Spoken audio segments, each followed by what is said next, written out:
And hello everyone, thank you for joining our stream on YouTube. And as you can see, we have our Tupolev here ready at Yekaterinburg Airport. Today we will be departing from Yekaterinburg Airport and we will be flying to Mineralnye Vody in the western south part of Russia near Sochi on the border with Georgia.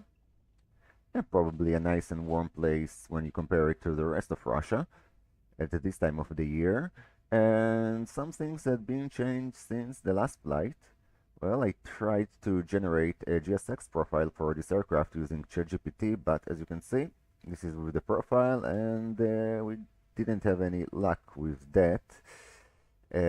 So yeah, we will keep flying without the GSX profile, but everything worked. Also, Mineralnye Vody or Uniform Romeo Mike Airport didn't work under prepared V5, but I did change the AFCAT file, so now it can work and everything is layered correctly inside the airport. I already pasted a patch on the download page of the scenery on AFSIM-SU, and you can download the patch and you will have the working scenery for Mineralnye Vody or Uniform Romeo Mike. Well, it's worked for me, so I haven't tested it yet when I'm flying there, but I tested when I spawn there, and it's work when you're spawning there. So let's hope that it's gonna work on this flight. So nevertheless, here we are at the cockpit. So about today's flight, we will be doing a radio navigation. I was thinking about switching this aircraft to the KLN-90, but I didn't put enough time on that because of our projects that I having on the side. So I already generated the flight plan, and here it is. We skipping and not entering straight into Kazakhstan airspace. We will be flying over, and looks like our legs for today should be enough. Probably we will have a pretty intense navigation here, very short legs between each localizer. And a lot of localizers for this flight. It's gonna be probably more than 1000 nautical miles, and straight line is 1000 nautical miles, but with this avoidance of Kazakhstan airspace, looks like we will be flying 20% more. So let's copy our flight plan and let's start the dispatch. So let's go to SimBrief. Lucky for us, we have a profile for this aircraft there. I also was thinking about making this flight on the 134, but decided to do it on the Tupolev 154 because, well, I need to familiarize this aircraft before I forget it, because I still remember very good 134, because I made, well, thousands of flights on the 134, and on the 154 I just made something like less than 10 flights. So enough is enough. Let's do a new flight. And what is our call sign? It's pretty annoying. S Victor Romeo. Well, as usual, I take in my lucky number, USSS to Uniform Romeo Mike. Aircraft type will be 154 Bravo 2 or B2. The improved wings, I think. That's what they made on the B version of this aircraft. Apparently the first version has a lot of cracks in its wings, so they updated the wing structure on the B variant, and then came the Mike variant, or the M, that they changed the wings and improved the avionics, and also replaced the engine. So I think I said that. Also, I have a working M version variant of this aircraft, but it works only on prepared V3. So not flying this one for now, and it's gonna be 7.2% longer than what expected. The scheduled time, no problem. Let's generate a flight and let's start loading it according to the sheets that we will get. Apparently the field prediction on this of the sim brief is very good for this aircraft. I will take a little bit more fuel. And what is our URKK? Where is URKK? Ah, Krasnodar. Okay, so this is our alternate, not so much. As you can see, the sun is coming over Yekaterinburg. And in order to do the next step, well, it looks like we have some slowdown in frames here. Let's close some programs so we will get a better performance. Okay, I think closing that won't help us. So Shift F5, here we go. Alrighty tighty. So we need to take inward-borne block fuel, 21.2 tons. So 20 tons, and we need to add another 1.5 ton. So which one of the tanks is gonna be? Tank number 2, payload, fuel on board. I think it's enough. Okay, our cruise will be 30,000 feet. 30,000 feet, 2 meters. It's gonna be 910 meters.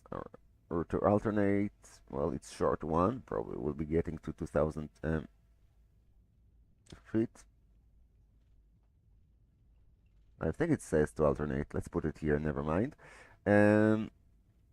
Distance.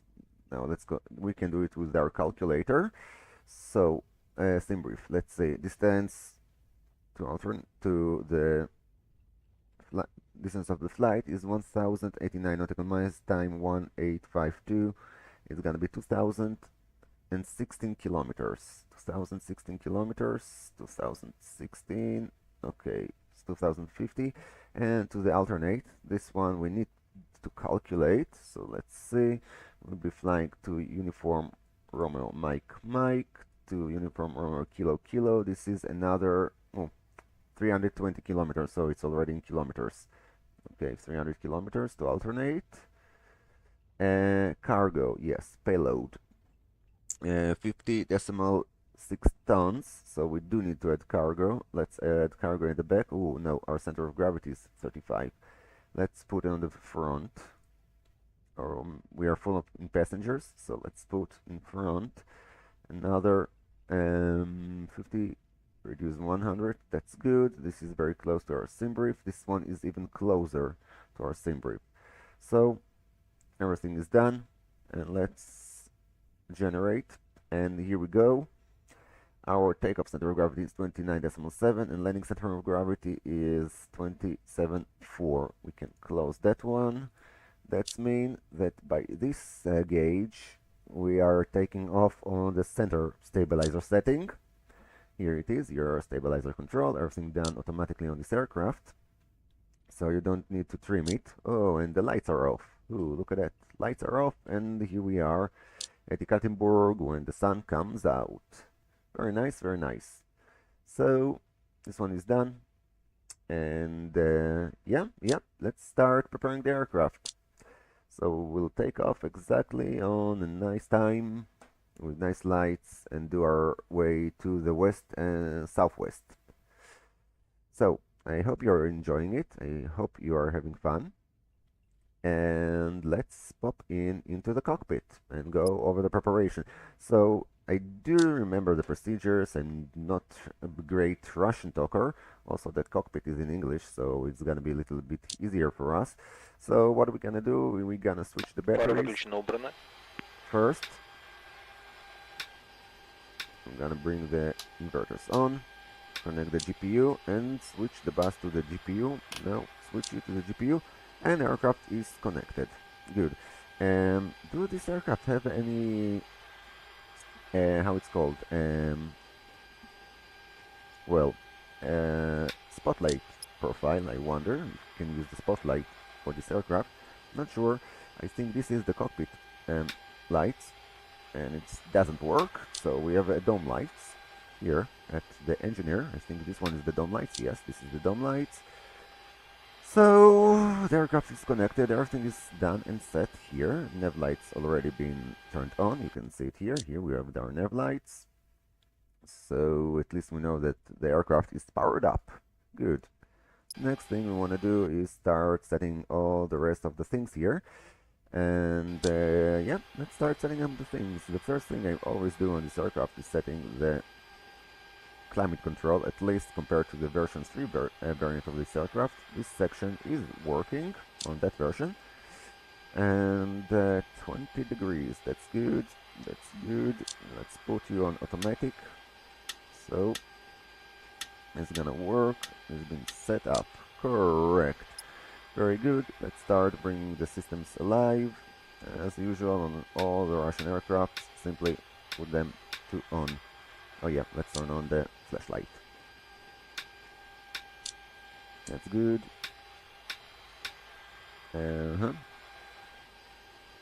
This is the tests. Let's open it up. Let's keep it open for now.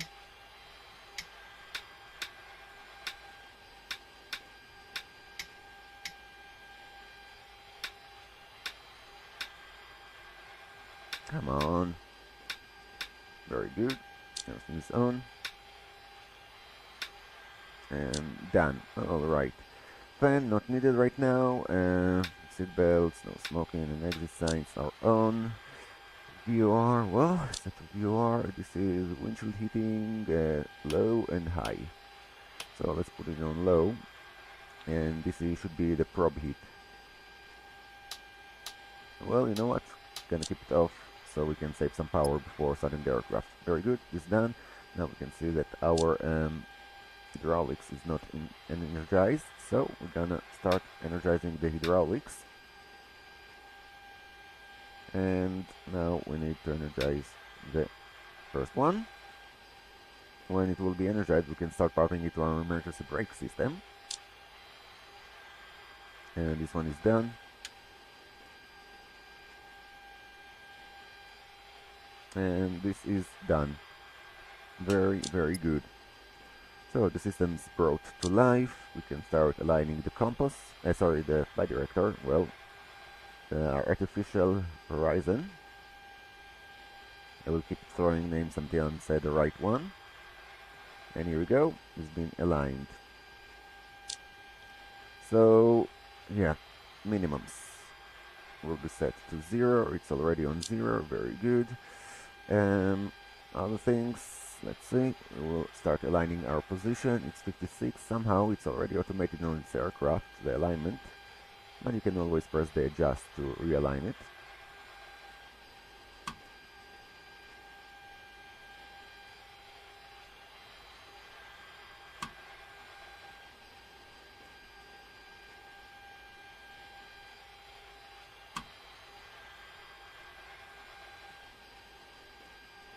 And switches to aux, very good. Well, let's turn you on and see that all the instruments are on. Well, not all of them, no, all of them are on. And good. Well, fine. Flaps set. Let's go over our navigation for today. So, good. Let's see. And we will be departing from Yekaterinburg. Let's unload the previous flight, import from Simbrief. And this is our flight. So we will be departing runway 08 left. 08 left.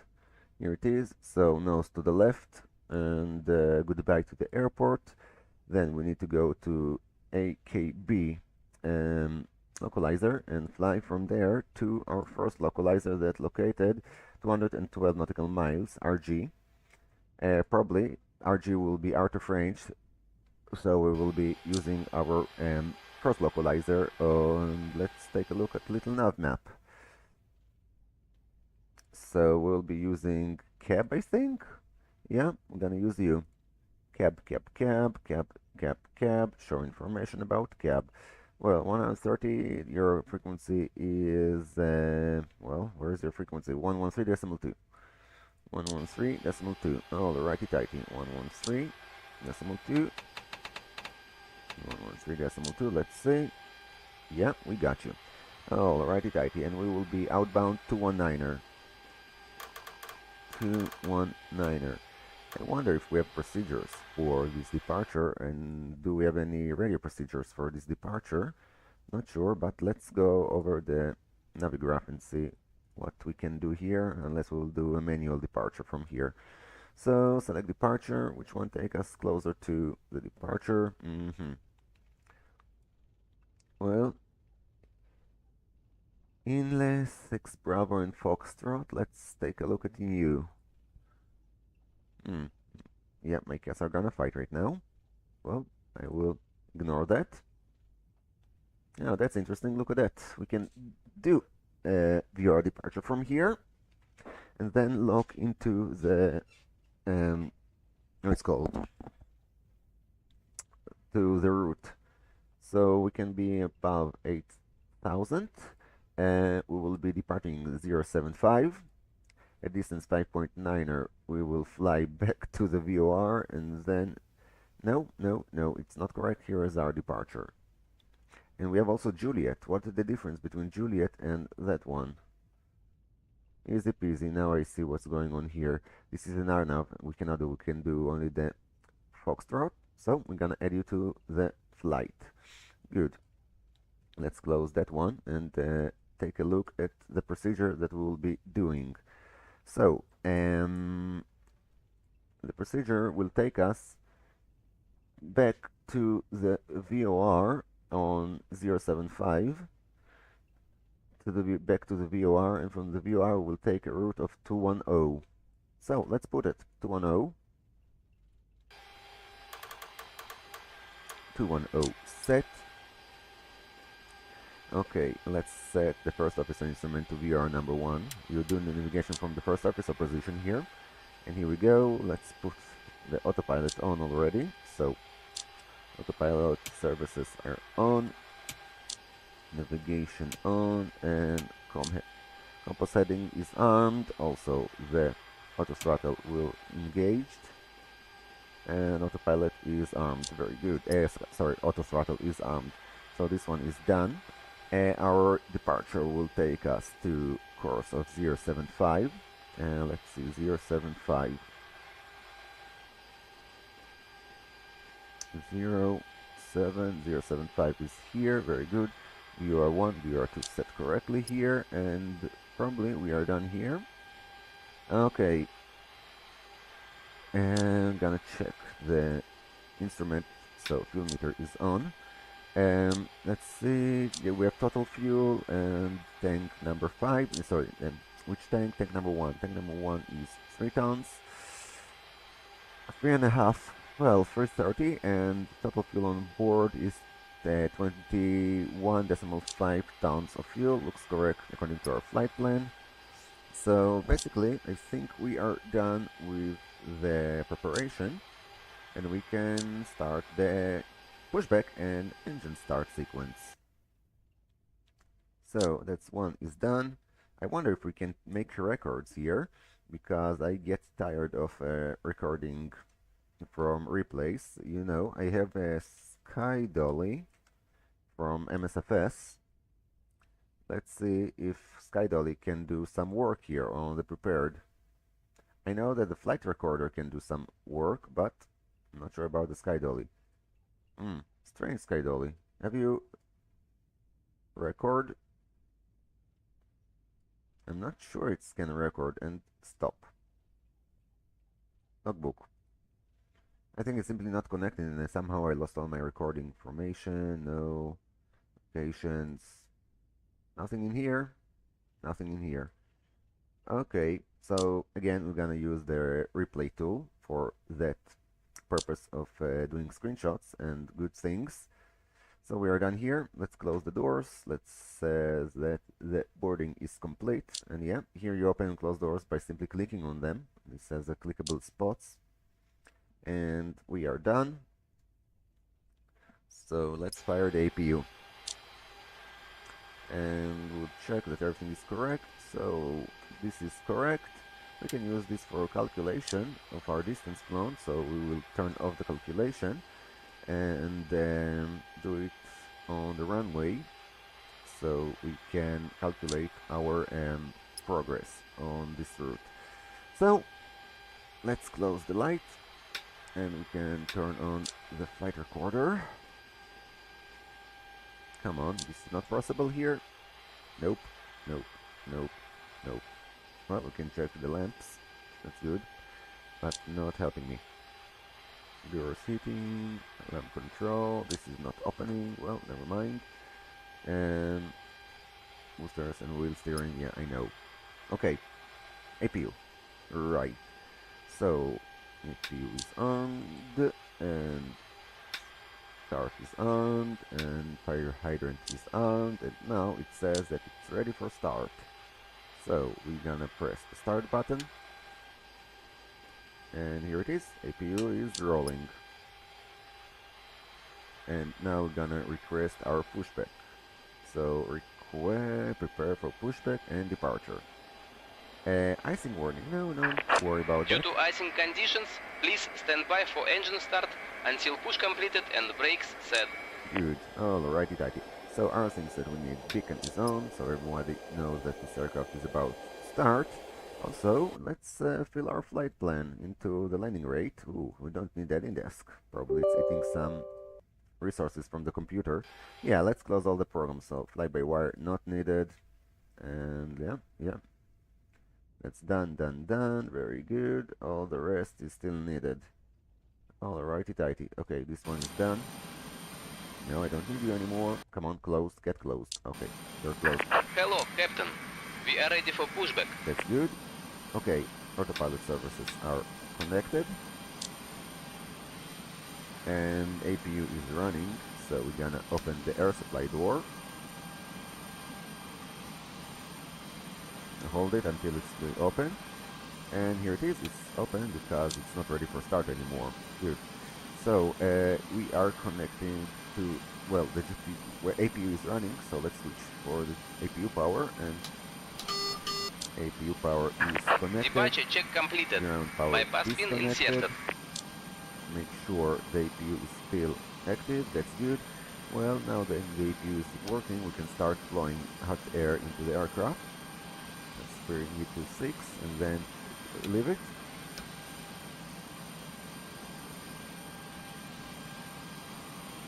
Hold it until 6 and then leaving it. It will be stabilized on 3. Good. This one is done. Okay. This one is done. Let's extend our landing lights. And soon we will turn them on. Let's start bringing our fuel system on. Lock in gear.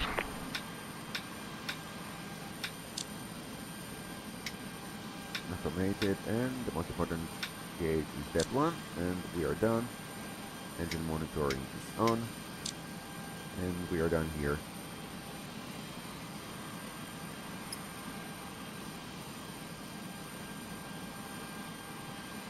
Here it is. We've been raised with the pushback track.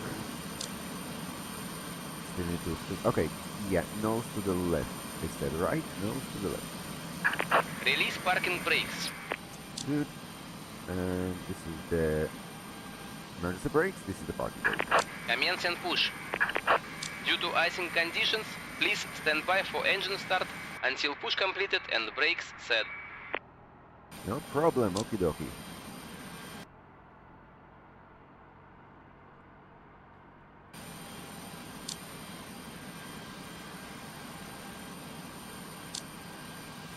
And here we go. We are departing Yekaterinburg.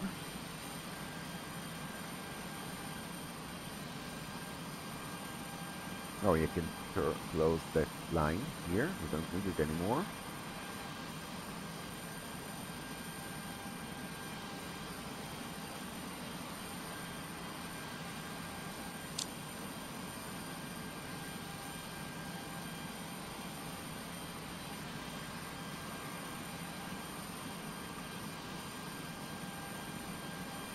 It's gonna be a very nice taxi, I think, because a lot of the sun coming from the right angle, so we'll have a nice screenshots in this takeoff.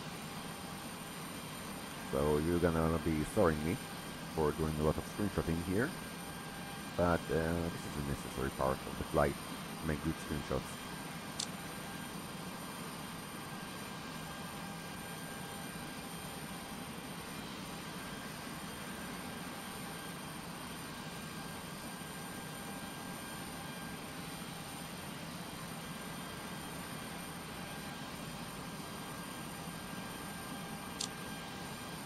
I need to bring back my utilize. Set parking brakes. Yeah, sure, why not? So, parking brake set, so we can go and start with the engine start. Let's start with engine number 3. It's armed, hydrant is armed and starting, and it doesn't want to start because we haven't switched the starter on. That's good. Pressure is falling, all the pressure is now going to our engines. So now we can press the start. And start is starting, and fuel hydrant on my mouse doesn't want to move. 1 second. It's armed and fuel cutoff is open. So monitor the engines. Going to number 3.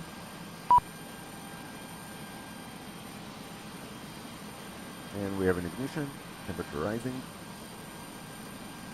Should get to 400 and then stabilize on 300 degrees.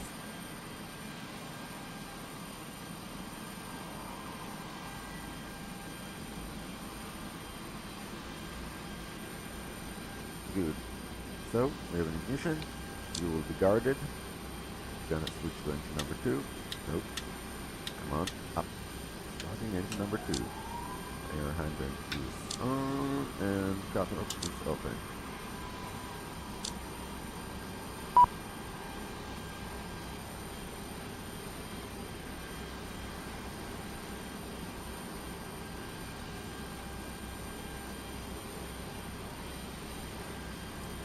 Fuel flow. Fine, engine is and temperature stabilized. Good. It will be guarded, and we're gonna switch to engine number 1. Gonna start engine number 1, and again, something strange in here. Come on, open, and cutoff is open. Well, while the engine is starting, let's fill our flight plan. I wanted to fill it into the landing rate monitor, but where's the landing rate monitor? Here it is. Yeah, this is not a good thing. Ooh, come on. Thank you. Oh, why you're so sluggish? Edit. When you're doing some testing and then you are finished crashing. So, route planner. Fetch from SimBrief. This is our flight plan. Let's. Why you're so set active? That's good. Will be our active flight plan for that leg. Good. And, yep. You know what? Something is wrong with that one. I don't know what, but something is wrong here. Close. I will try to restart maybe LRM to get better performance. So this one is guarded. Engine sequence is done. Let's set this one. Let's say that we have a good startup. Cockpit to ground. We have a good engine start. You can disconnect. Us, Unlocking gear. Restart the landing rate. Exit. Try to set it up correctly again. Okay. LRM landing rate monitor. Now it should run again. Here it is. It's running. Open LRM. Where are you? Nope. Doesn't work. Open LRM client. Here we go. Oh, yeah, this is more fluid. Okay, edit. Route planner. This is the right flight plan. Let's set it active again. Close it and minimize it. Good. So this one is done. Okay. So engine are running. Well, I found out that they have problems switching the engines to the generator without testing them first. Tow truck disconnected. Bypass pin removed.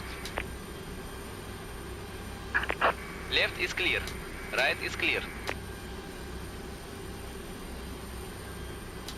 And now they are alive. Then switch to generator 3. Correct. APU disconnected. Now we're gonna close the lead door.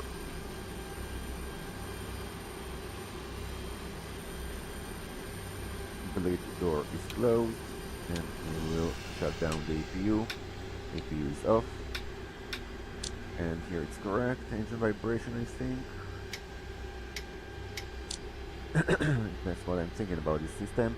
make sure we have airflow into the engines. No, we don't have airflow because the blades are off. Now we have air blade, temperature close to 0 degrees inside the cabin, temperature outside is -15, well that's good, typical Russian day here. I see that the autopilot system is already armed and the auto throttle system is armed. Okay, logo built in. I know, but this lighting here, and I don't need them. Pressure inside the system is on, and we are not prepared for takeoff. So we're gonna set flaps 15. Закрылки выпускаются синхронно с And стабилизатор turn on перекладывается the на каплирование, taxi lights. прикрылки выпускаются. On left and on Фары the right. Well, taxi lights are on. So, I will Прикрылки do выпущены. last check over the aircraft. Just need to turn on the how it's called. Well, I don't know what the difference. I know that inside Russian aircraft, everything should be heating performance. No, this is the check. So here you are checking it, and then switching them up. So the probes will be heated. Good. Alrighty, tighty. So everything is on. Let's start taxiing. So bottles are armed and parking brake released. Okay, we're already half hour preparing this aircraft. Okay, so straight ahead until this taxiway is end, then to the Alpha, and we will be on runway 08 left.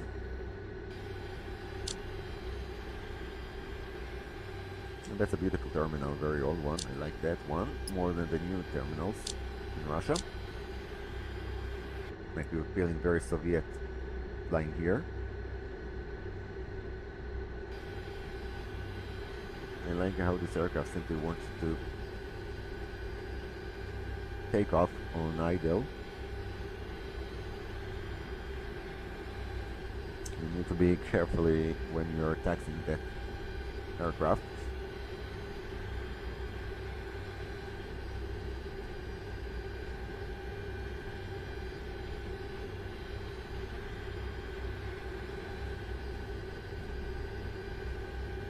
Probably I need to regenerate the photo scenery for all this region. Already was talking about making a Russian photo scenery project, but for that I probably need to make another workstation near my computer. So this second computer will simply generate the photo scenery while I'm not here, and I don't want to do it on my main computer. The next problem is the storage. Like I don't have enough storage to store the photo scenery, and the file needs to process it.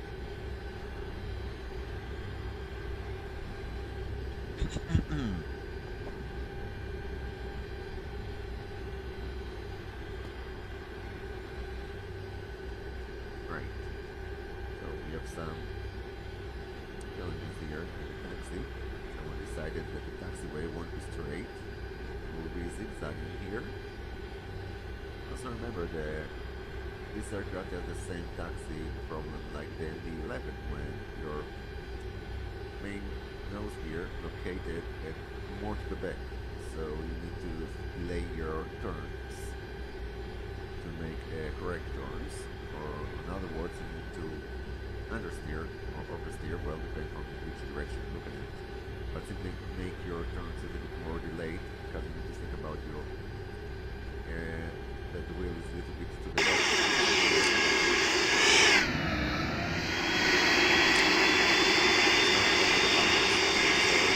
Calculated. Okay, here we go. Some few truck decided that it's very nice to pass here.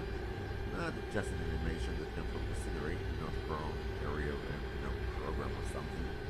Like it's related to air traffic control, and yeah, today we are flying offline. I prefer it this way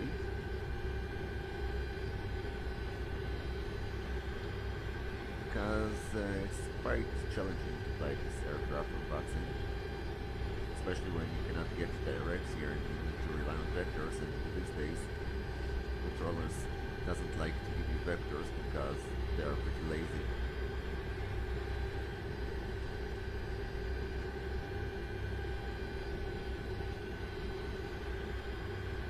Yep, let's start very carefully for entering the runway. And I said to you, make that turn a little bit more delayed, so you won't miss the turns here. So here we go, we delayed this turn, and now we are aligned on the taxiway. A little bit more correct, I think. Okay, so the sun coming from that direction, and I need to think about it when I will do the screenshot on its departure. So, do we enter the runway here? Let's take a look at the chart, so we don't do any stupid mistakes, yeah? It's not fun to find yourself. Well, I gotta tell you that the charts here are a little bit misplaced, but since part of that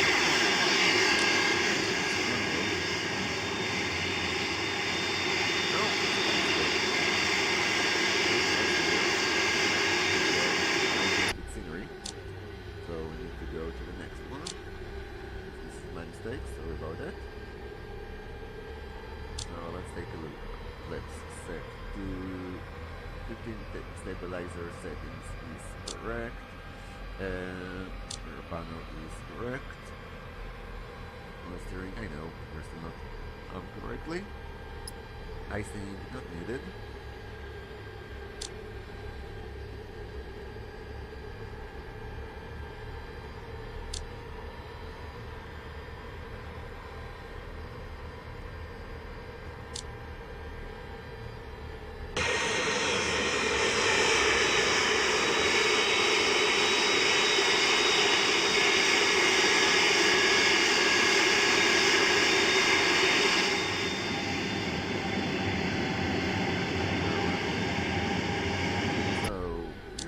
Set up things, so this can be go on, and you can turn on the calculation here. I hope I haven't had anything for that one except the lights. Let's go to takeoff mode, Фары большой. or let's call it correct in Russian, landing light, well, light speed they call it. So line up on the runway. No traffic today, so I need to check the runway for traffics. Line up.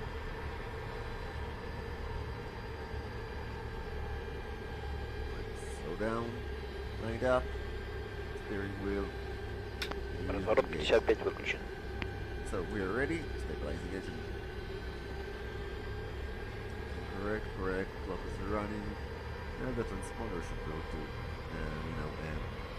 array, but never mind. Backup mode set. That big element there. Backup thrust set. Take off.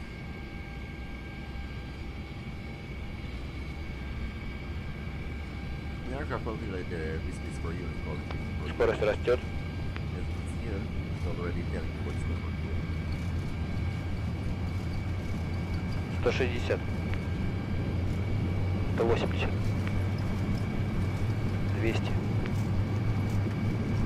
220. 240. Рубеж. 260. Подъем. 280. Безопасно. 10 метров. Great. You're up. Шасси убираю. 330. Let's take a screenshot from here. This is the best place to take screenshots. I need my easy dock, and let's take a screenshot while the gears are still like that. You saw that one? Oh, it's a snowish, snowish, snowish. Snowish, snowish, snowish. Ooh, beautiful, right? Yeah, beautiful. Let's take a lot of zoom out and then do a lot of zoom in, and this will give you the best screenshots you can get. If you're not satisfied with the result, you can always fake the time. You can even take it a little bit more zoom, like that. Even more. Let's do a little bit more zoom. Ooh, that's not good, because the trees are doing some problems here. I wonder how to put it correctly here. Well, I don't know, but I like that one. You know what, let's get a little bit closer. Like that, no, like a little bit Shift Z, back. And let's take it down. That's nice, that's nice. I do want to see a little bit more buildings from the airport. And so for that we need to go a little bit closer. Like this, and well, maybe like that. I think it's enough now. Maybe from here, from here we're gonna see the old terminal, but I want to see the new terminal. Well, like that.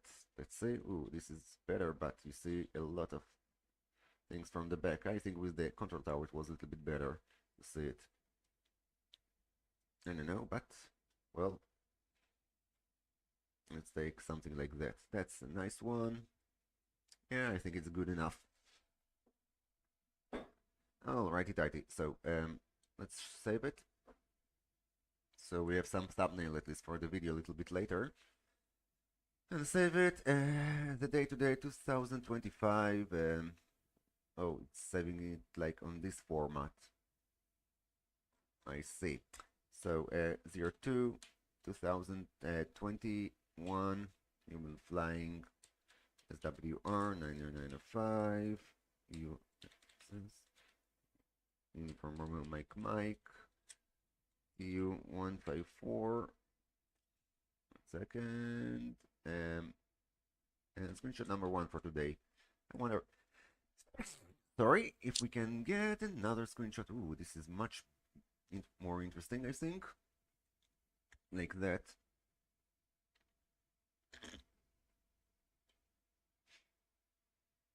Yeah, let's take that one too. So we have screenshots to compare with. Let's put you as screenshot number 2. Number 2. Let's get even closer to you. Now the buildings are too small, I think. It depends when you're putting more zoom into the photo, into a screenshot, like the buildings getting more proportional. What else can we take here? Well, that's a nice one, I think. Maybe with the runway we can take a nice one. No, I don't like it. Well, I think it's good enough here.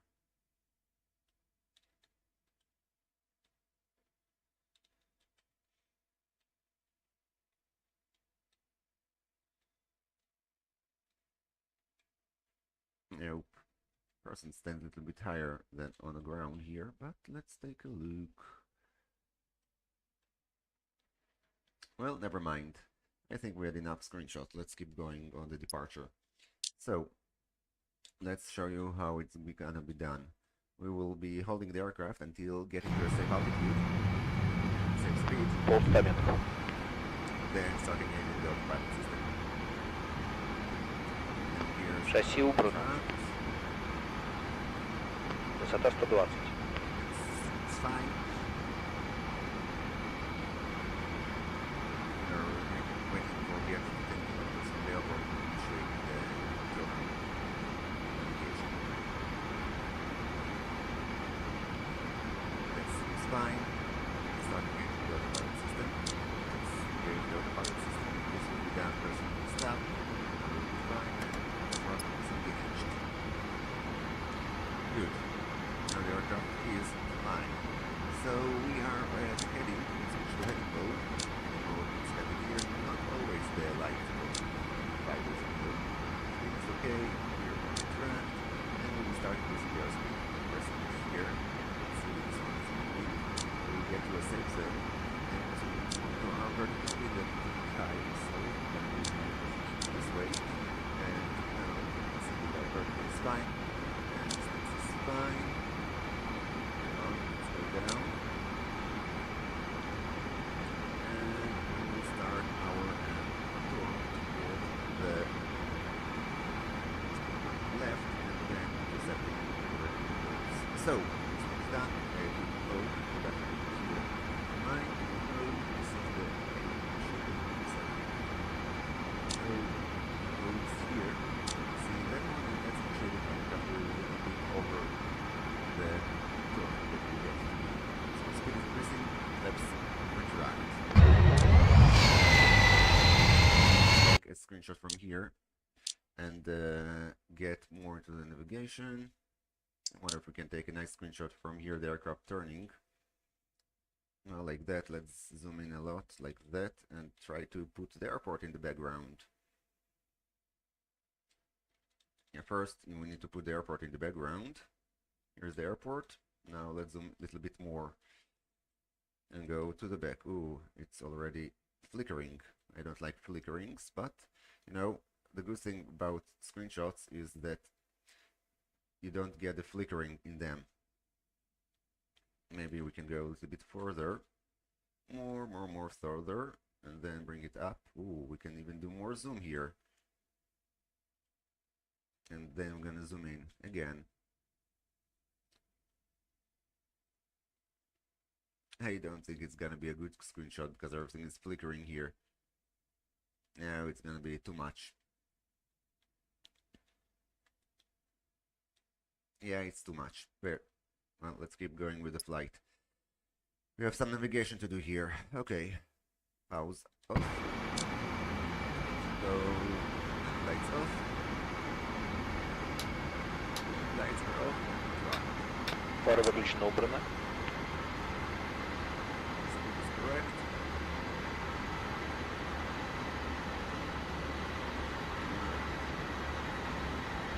About here. Try to align to the UR. Let's see the airport set. And we'll finish the tour and then try to align to the UR. And we'll keep sending. Let's say what we're to say here.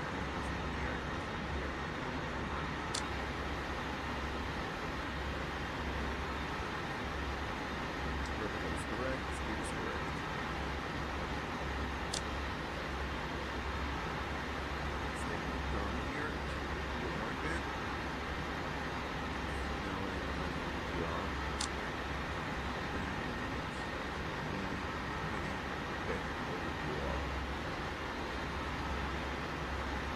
We should be flying 28 miles by the chart. Well, so what we do is to disable that one. We're not going to be cheating here.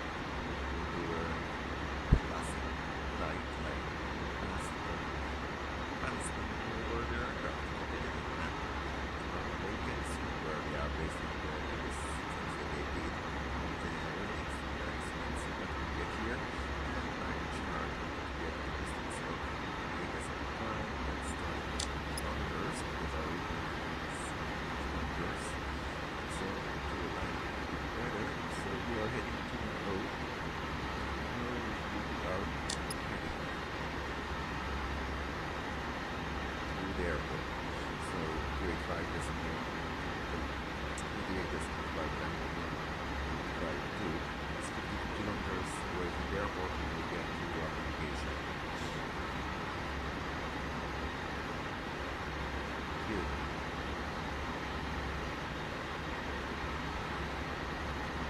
Go. We should be lined up on where you are now. Altitude 7,000 feet.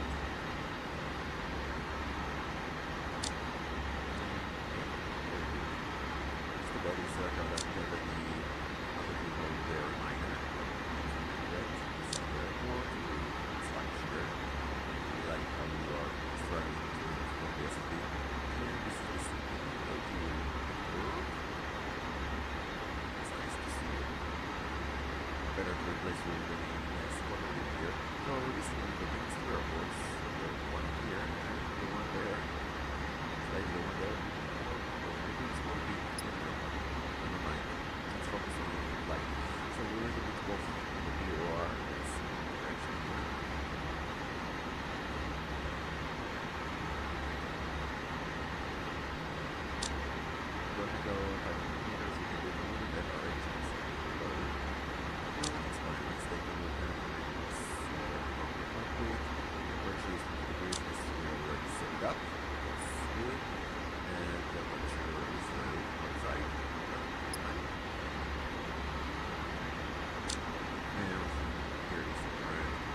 the B.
550 kilometers per hour. The increase in speed will lead them to an vertical speed, so keep in mind that we don't want to get to an extreme and vertical speed here, so we go behind the distance.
The outbound, do you remember what was the outbound from Airlines pay or so that's you are here, there is another airport here. No, it's not an airport, it's simply a metro station somewhere.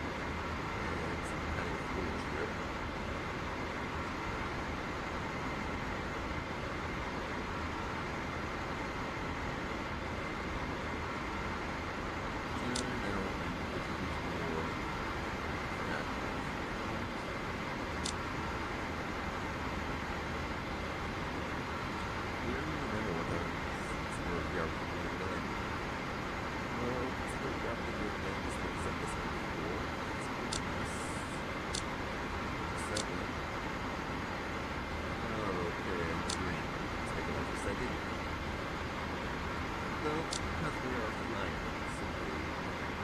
Because the mode doesn't stabilize it, it's always zero.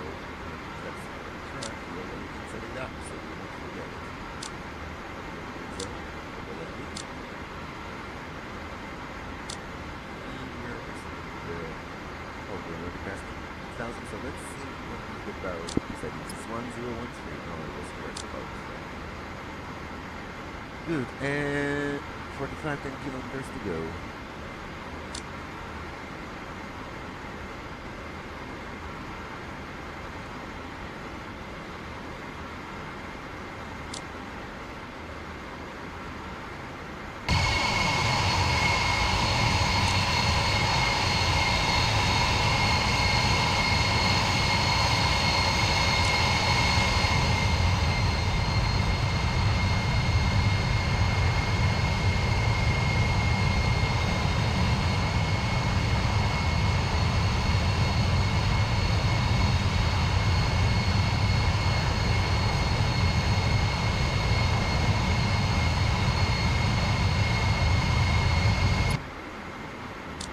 Okay, it's pretty calm here, so super stuff.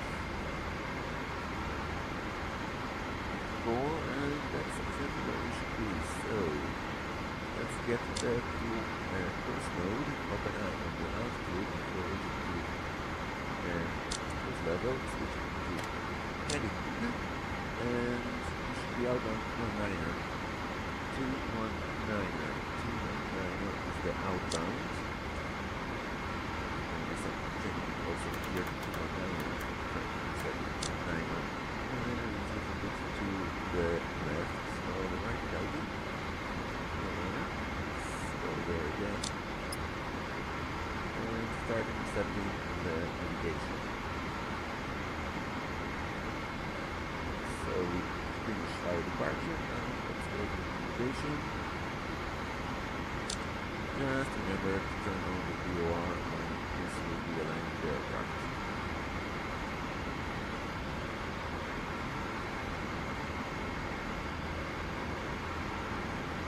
Max speed is increasing, speed is stable, looks like our vertical parameters are in good shape here.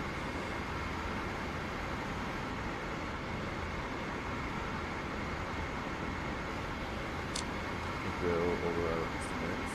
Now this button is on for you. And consume, okay, no problem, and again, mercy brakes, pressure being given. So in terms of electricity, everything seems to be correct. 3, some stuttering, and mechanical stabilization seems to be correct. It is engaged. Moves are on, temperature inside the cockpit is good, so nobody gonna die today. Still a bit away from the heading.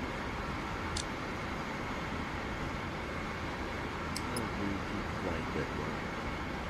There's some weather in front of us, and be careful with that. We will be above the weather. Turn on the working now. Oh, because they haven't turned you on. Very good. So keep down. Range 23 kilometers. This is the contrast. This is contrast. Contrast.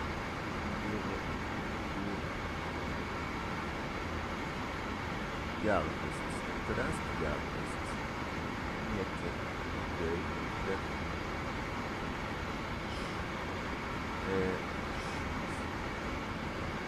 That okay, this is frequency, this is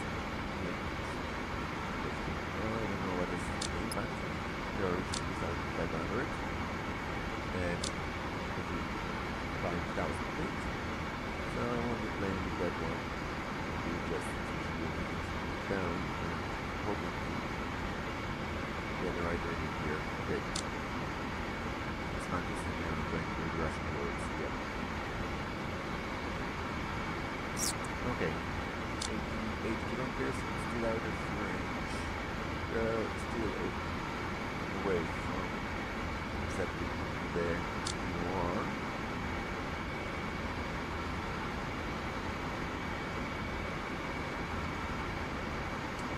6,000 feet.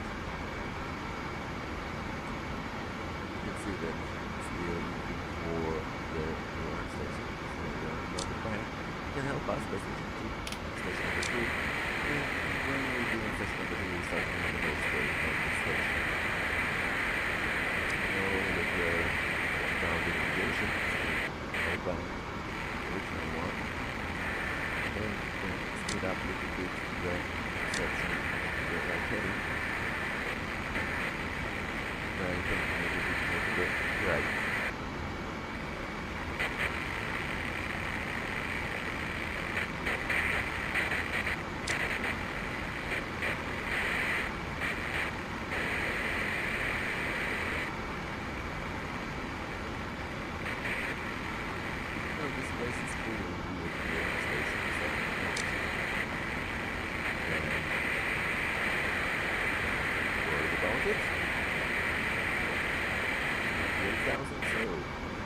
Second we start the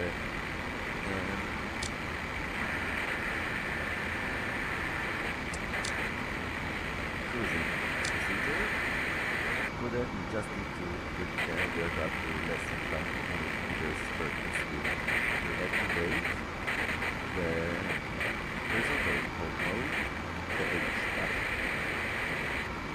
Just make sure it will be under 500 meters less than the vertical elevation won't engage. And set the range, reaching just it, and activating the mode. And this is the work order of this aircraft. I've been trying to get to the right altitude holder.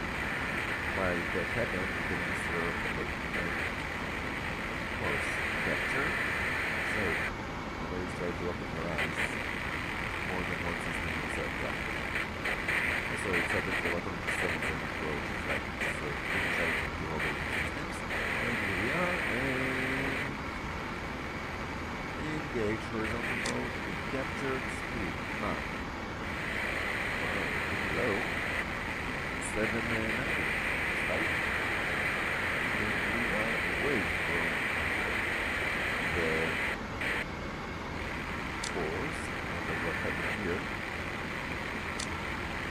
Was the reason course. So already think we should accept it. And we need to turn to the right before we lost the connection with the VRR station. On the second hand, we already should be receiving the next station of the front and safety. The station is the 6 miles. The station should be transmitting to 130 miles. I can compare it to other data. Let's do that. Tools, single library, Navigraph. Do not use Navigraph data. Let's make 130 should be 260 kilometers. There we already should be set it. Unless maybe this is not correct. It's 100 decimal units. 112 decimal units. There we go. Going down to the separation navigation. Second, we engage.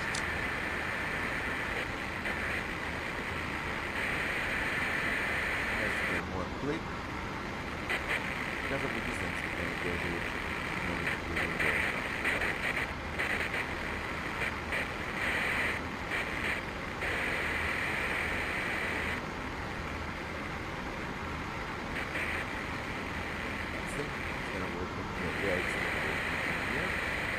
by the time that you can go.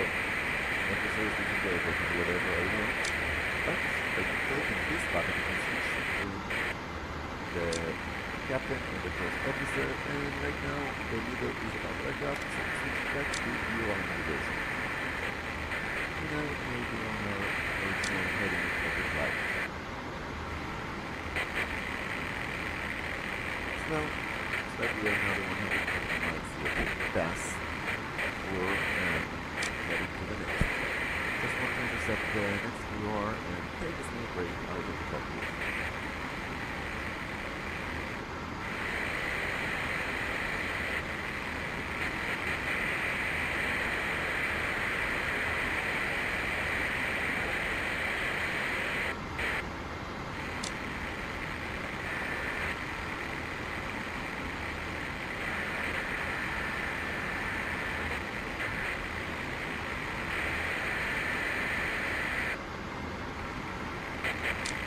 Happened. Look at that. Got it. Very good, very good, very good, very good. Be in range of Ufa. Ufa is straight ahead. So we are on VR1, but let's show VR2 and see how bad we are. Well, VR2 looks a little bit there. We can switch to VR2 and here we go. Aircraft will intercept the VR2 and course, here we go. So, reset is setting up. We are 240 kilometers from Ufa. And that means we can take a break now. So, we take a small break. Be here in 5 minutes or so, but we take it more, let's see, for this leg of the flight.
So, as you can see, we are already proceeding with the original Yekaterinburg to Ural.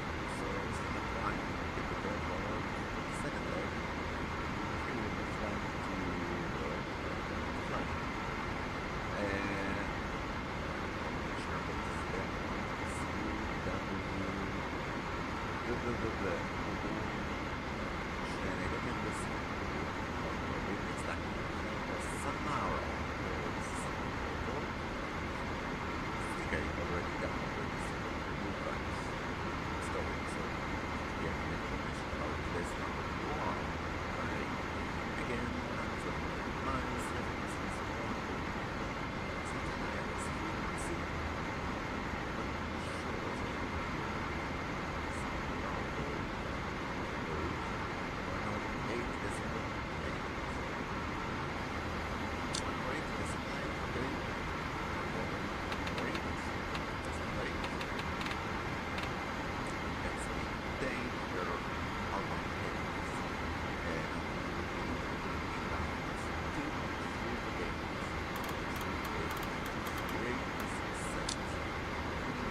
Let's switch to heading mode again, and we are getting to Ufa. Let's take a look. There's the scenery.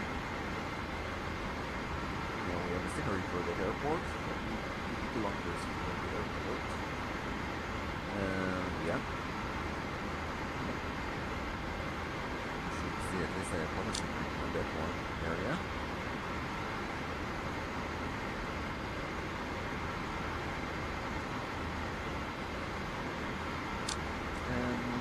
Open eye for the light there. Okay. Good. Right ID outbound 242.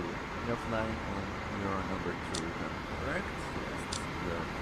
So we get there. 16 will be outbound 242. 246. Sorry. 240 no? Yeah.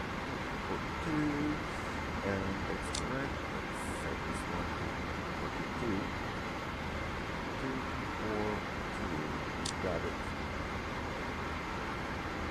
And yeah, this is the next leg. We are 20 kilometers from the airport. Let's start looking for it. Can we see it? No. It's exposed here. Okay, looks like this is the airport there. Under a cloud. I didn't see the boundaries of the proximity square here. They can do a better job of capturing the area from the photo reel. Never mind, I won't be complaining about it. There's the airport. That's nice.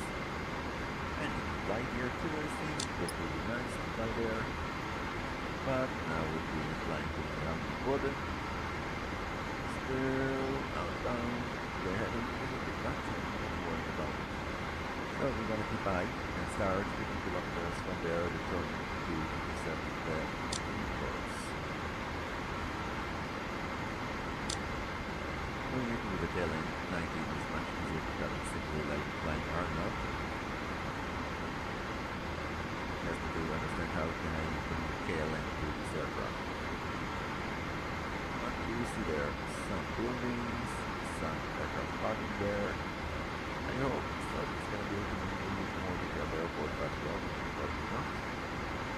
Most of the airports are going to shut down like this. They're not that detailed, but alright. Alrighty, guys, kilometers. Let's start a slight turn toward our next course. And after passing the VOR, we will be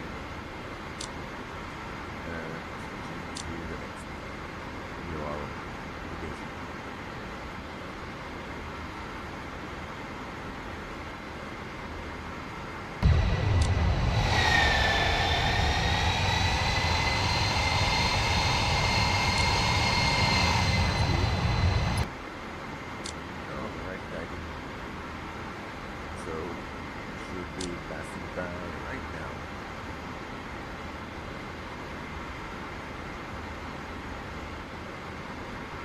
Kilometers, and we are at the height of 10 kilometers, 9 kilometers. So here we go, right above the airport.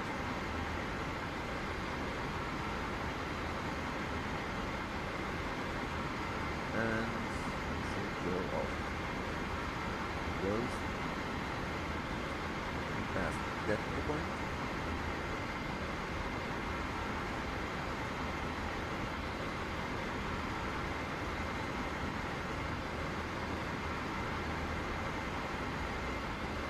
Be outbound. This also is telling us that we are outbound. And let's give a small correction here. So we'll speed up the intersection of the course. Let's do another 2 clicks. Here it is. We start intercepting it down. Second we will engage the ERT. We're going to engage it now, so we intercept it correctly. Good. No way. To Samara. So from Samara we will be heading toward airport is that? I don't know, but this is on the river. This is the Vody River, I see. Oh, it's Sarato. Okay, Sarato. Let's take a Google view. Sarato and Kazan and Samara. Samara is here, and then Sarato. Here it is. Yes, you see the next way to come to Samara. It's like Mexico. This is the program. Remember the geography of Russia, but this is maybe a good place to learn about geography. So Sarato is here. I wonder if there's an airport there too. Likely. Well, at this Ural, when you open this destination to fly from Moscow, as you can see, we are a little bit doing some movements here over the UR. I'm trying to capture the course, but struggling. We will do another attempt to manage to capture it correctly.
Stalingrad, and then we're flying to let's see, Minkas. Where is that one? But this is pretty much the last waypoint. So Minkas, let's see, where are you located? Somewhere here. Elista. And from there, flying to Mineralnye border.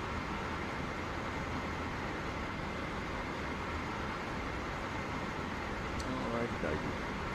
Good.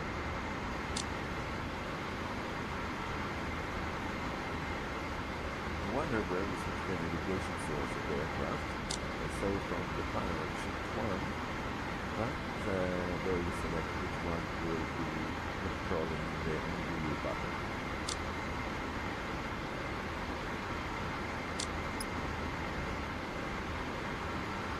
Okay, let's set the heading again to 0, flight 0. Okay, airtime. Well, we're reaching the 48 minutes since we line up on the runway.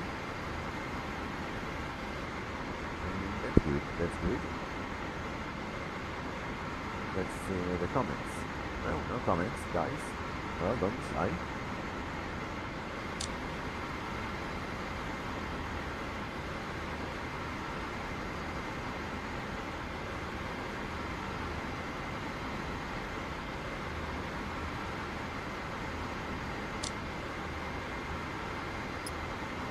Well, soon we will be intercepting it. We still have time, so let's go over our arrival procedure. Okay, our runway is gonna be 29er, 29er, 29er. Each one of you is the 29er. We have runway 12, and we have runway 30. Well, looks like the layout is not correct. We will be flying from the city. That's good, that's nice. And okay, if that's the case, let's select approach. So, all of them simply are teardrops. We have short teardrop and long teardrop. It's not correct. We have Yankee. We cannot do that here. EV, no, this time out. Or maybe this looks like part of an RPME. I wonder, can we take a look at the chart? This looks like an RPME from E, M, and W. This is an MW. Here we are probably finding QR. Okay, let's see. And do a procedure to get into the RPME correctly. Well, you can keep flying toward the M and W, then to set the RPME, get into landing, or we can do the teardrop. Well, the teardrop procedure is easier, but will make the flight a little bit longer. It depends on the arrivals, so you can see we have an RPME procedure. Which one of you? I'm going to press you, and this is salute. I called salute, I don't know, but it's part of the salute. Salute, probably all of them getting from salute, but what happens if we're gonna simply intercept it from our entrance? And as you can see, there is a transitions here. So we get into a transition. This will be done at 3,900 to directly into the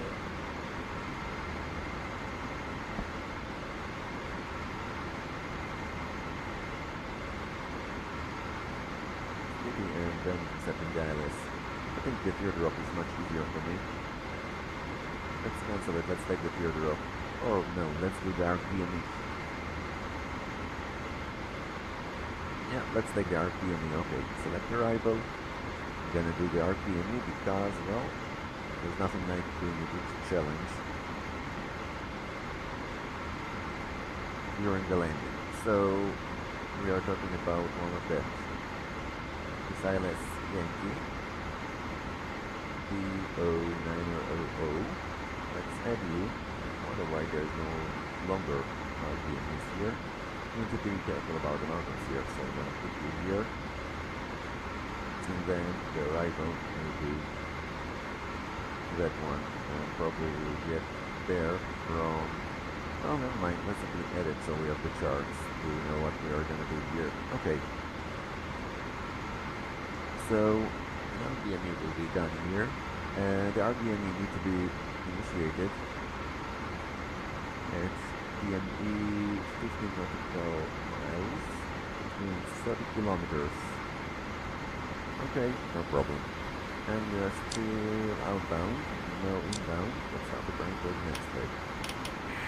Number 1 is set, and our navigational data need to be set into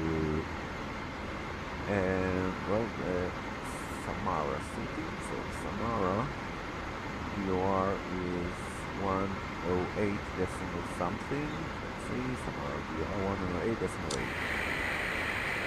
Anyway, decimal 8, you already died. Good. So we took the more challenging procedure. We will be performing RPME on that aircraft. And then intercepting the runway again. Okay. So we need to set up correctly the instruments.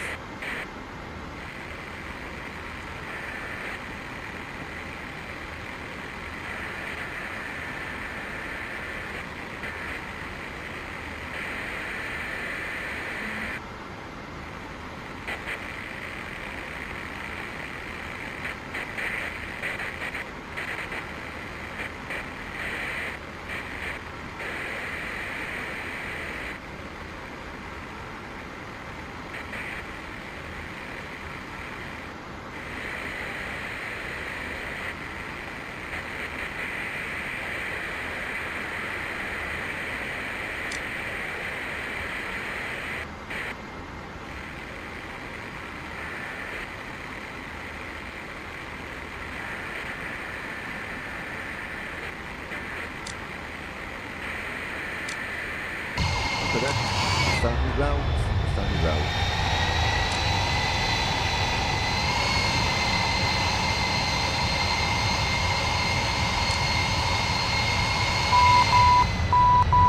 Now you can hear your number one.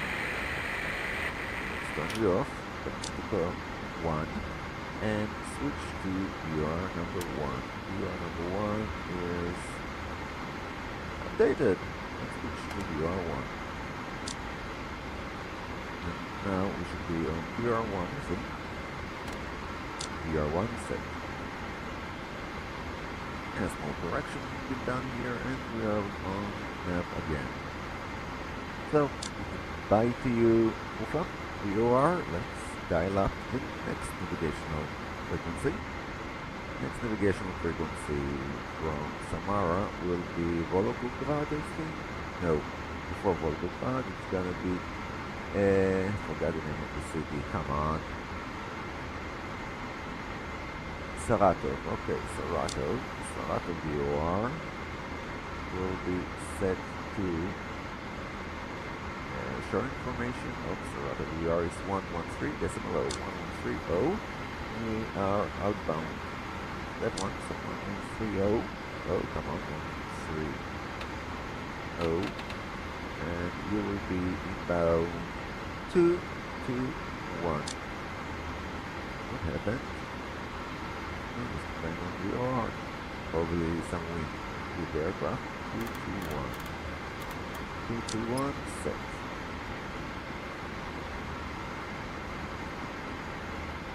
Also, let's see what we'll be facing in our destination.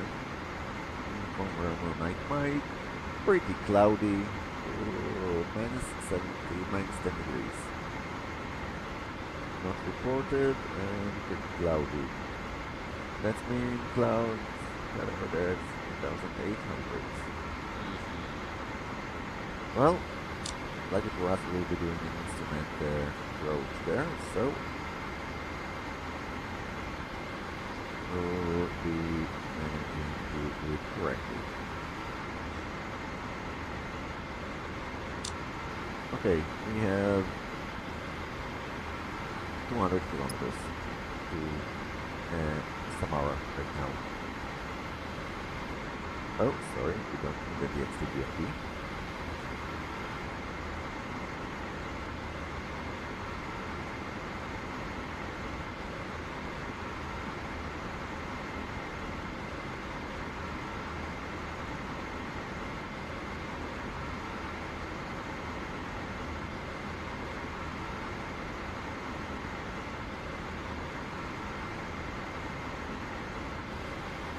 Well, we have time for some Photoshop to do to the screenshot that we did from this departure. Well, maybe we can wait for that after the landing.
Okay, let's align a little bit more the navigation here. And you can see that we are a bit not aligned with the heading.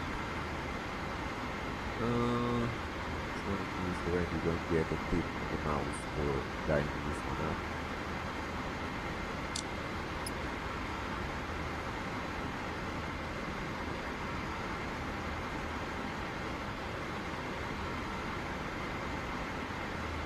Soon we will be switching to heading from POR, and we will be switching the station again.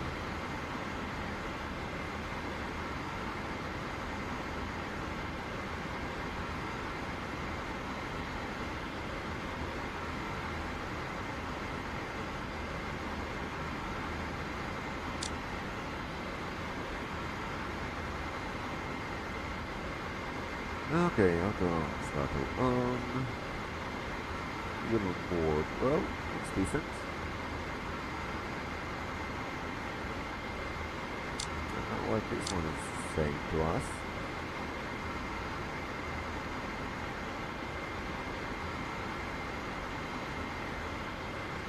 How do I use the flow meter here?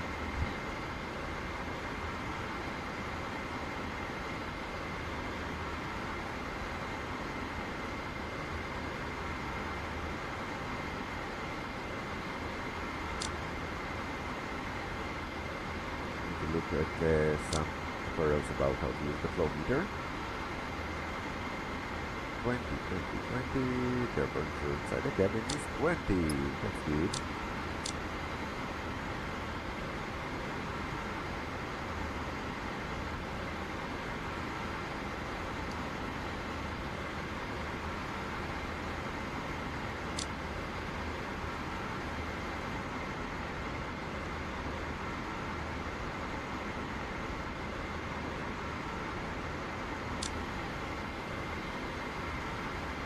That's good in here, very nice, very, very nice.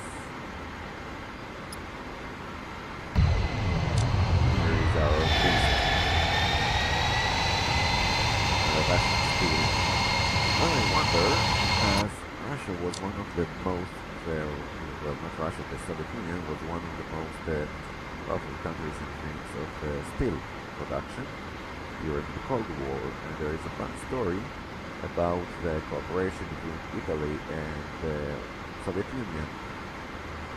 So, there were some deals going under the table. One of the deals was that Russia wanted to establish its own car manufacturing production. So they didn't have any experience in car design and production, or at least a massive knowledge in car production and design, so they had to the Italian to ask them for help with knowledge, and there was a deal signed up under the table that Soviet Union will get blueprints and all the knowledge about how to produce Italian cars, and in return the Italians will get free Russian steel. So that's can explain one thing, how most of the Russian first Ladas were based on the Italian Fiats, and mostly the Fiat 128. So if you're gonna take a look at that, 128, I think it was the model. Yeah, was the model, Fiat 128. And you take the first Lada 1, 2, how was their name? 2101, I think. Yeah, that's the name. Okay, here we got it. So, take a look at the first mass-produced Lada image. Come on, here it is. So, this is the photo. Oh, this is a low photo. Well, let's take that one. And we're gonna take the Fiat 128 and compare them. We will find out that this is simply... Don't miss. Oh, come on. I just want to see the photo. Don't work. Okay, open image in the top. That will be much easier. So, here's the Lada. And here is the Fiat. And it goes that one and that one. So, this is the Lada. This is the Fiat. Find the difference, my friends. And you can see that this is simply the same car as that the Russian was manufacturing the Italian Fiat 128, simply with their engine and with their things that they have on hand. So in return, the story is continuing, of course. The Italians get free steel from Soviet Union, and this led for a very poor Italian quality cars, like there was jokes in the 70s and the 80s about Italian cars that simply after 2 years they start rusted. And yeah, this reduced the quality of the Italian cars too. So you get free steel, but well, the poor steel. That's why I said this is the full beast of a Russian aircraft. This is an alloy aircraft, and alloy don't rust as steel. So yeah, here's a history lesson that you got today that you can tell to your children a little bit later. So our let's call it steel beast because probably there's things that made from steel inside this cockpit. Everything here looks like it's a steel that's been painted with a green color, the favorite Russian green color. Probably one day I will learn about why everything in Russian cockpits are this color, or maybe you can tell it if you know the story behind it, why Russians like to paint that color, the bluish Russian color for cockpits and the green color for the cockpits. Well, never mind, still everything is snow under us, beneath us. Looks like we are struggling really a little bit more now. Looks like we get wrong to the left side of the aircraft, so we compensate it by taking a little bit more turn to the left. So our heading is correct, we are 77 kilometers from Samara. And also Samara, you talked about car, there's a huge factory to produce car. So, okay, yeah, I forgot the S at the end.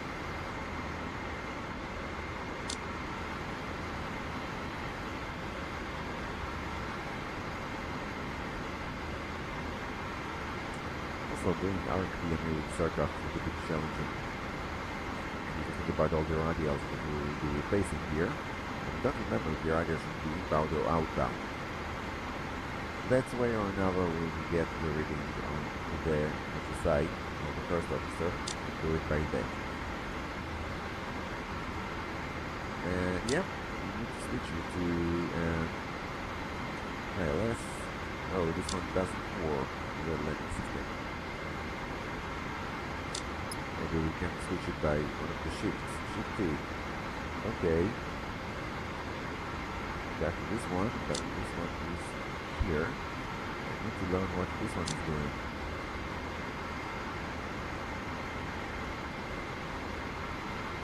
Oh, this is the heading thing. Left or right? That's what he's asking me. There's so many different settings inside this aircraft, and this is annoying. Auto throttle, no problem. Autopilot panel, well, that. We have a shooting mode. What is that? Oh, this is a fuel tank.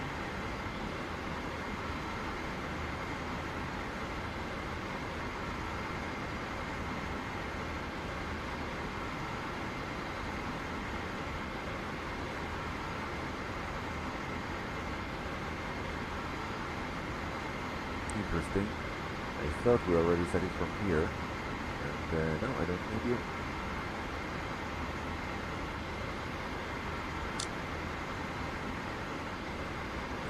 Let's keep going.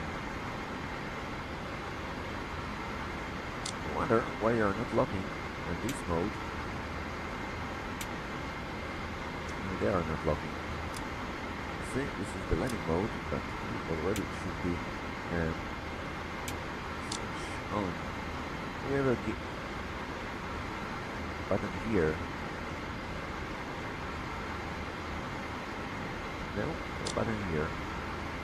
We do have the speed controller here that is very hard to see. And that's it, 43 kilometers, so alrighty, let's switch to heading mode. Good. Okay, Samara is there, I think. Yeah, Samara. Samara more there, I think. Yeah, this is Samara.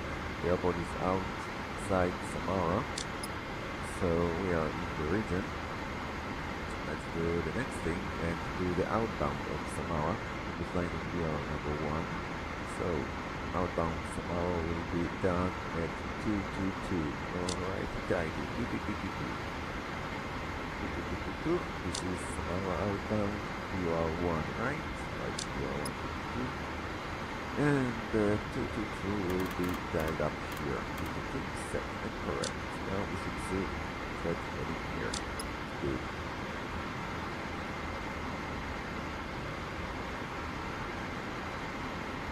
It's really annoying that this is not connected to this one. They are separated. And you also need to switch your heading on, well, with your course on the HSI, and also to dial up the frequency.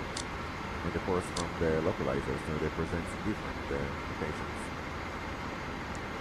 I wonder if we can simply disconnect them, but I don't know, let's see what's gonna be.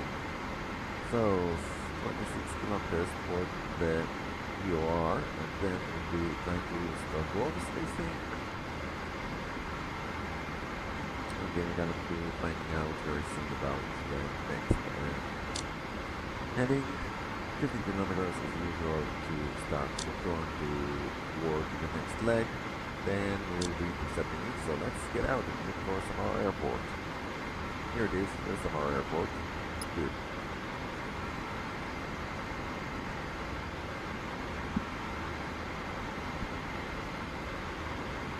We're a little bit out of course, so let's fix it.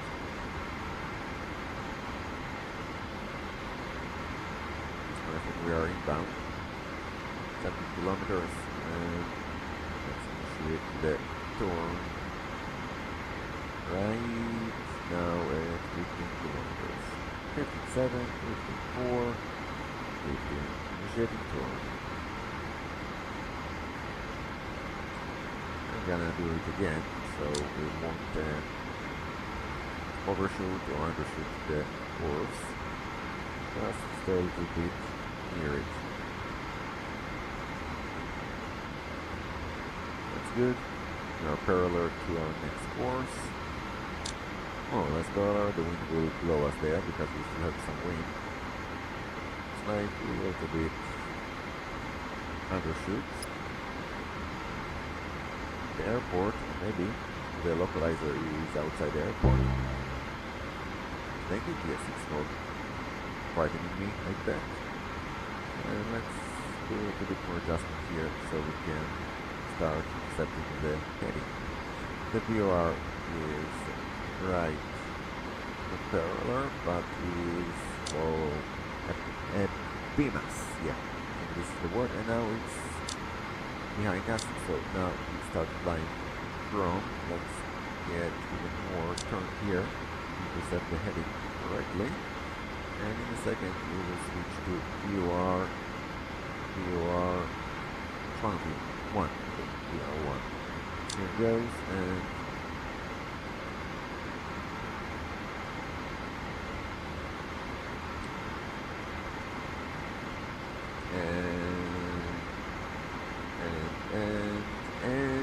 VR1 is active.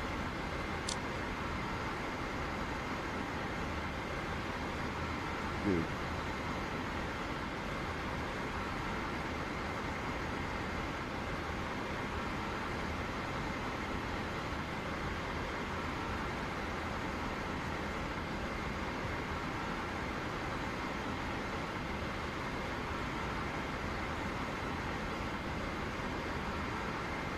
So we are down to Samara right now. Samara should be left to us. Here's Samara City. See it? It's Samara City there. It's nice. So we are outbound, very good, and we are on course. VR2 is active. So we are on our next leg right now, and we are on our way. It will take us 181 nautical miles to, what is your name? Yeah, it's easier. And what the name of the city is Ratov. Okay, so Ratov. We are on the way to you, so it's 113.00. 11300. This is correct. Inbound 221. Good, 180 miles. So let's prepare PR2 for interception. And now we can go and do some other things like talking to you or going over the internet and reading articles. We have 3 minutes for that. Okay.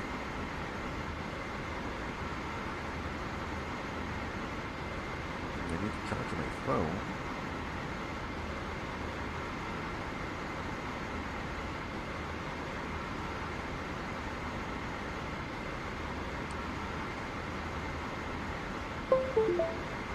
Yep, I will be charged.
Oh, let's dial up our heading. Oh, that one. Let's see. Now we dialed up the heading. And we should be in range to accept now the next UR. Remember why we cannot accept it.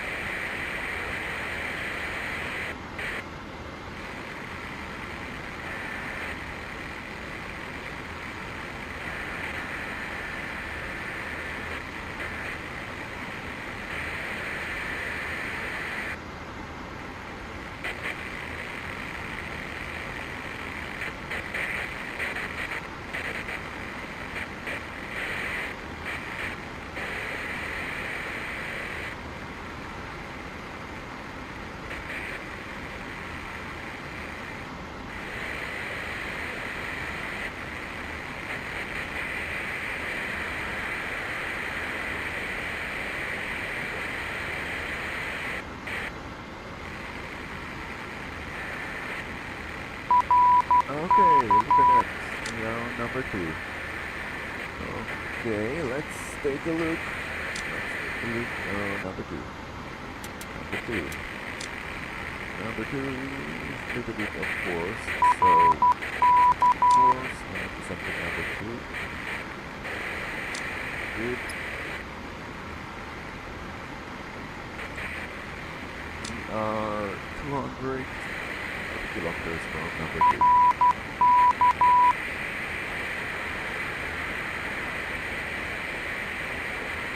And yeah, closely. We don't need this way anymore.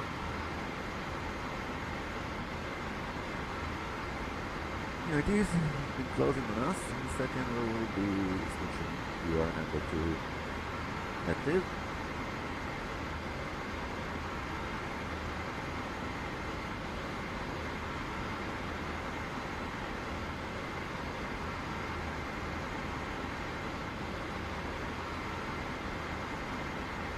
Because of the distance from the BR, our turn will be done right when the needle will be over us, and now we can active BR number 2 and is being accepted.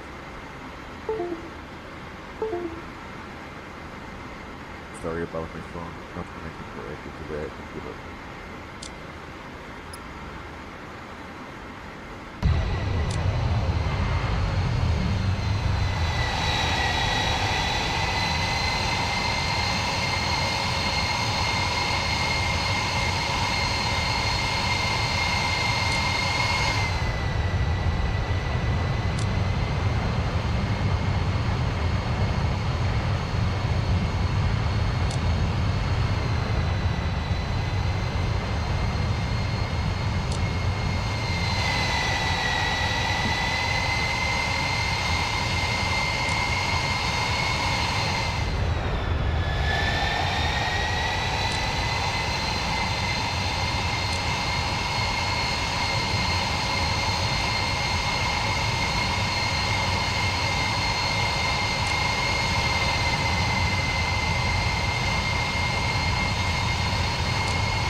Back to the cockpit, to the leg here, to here.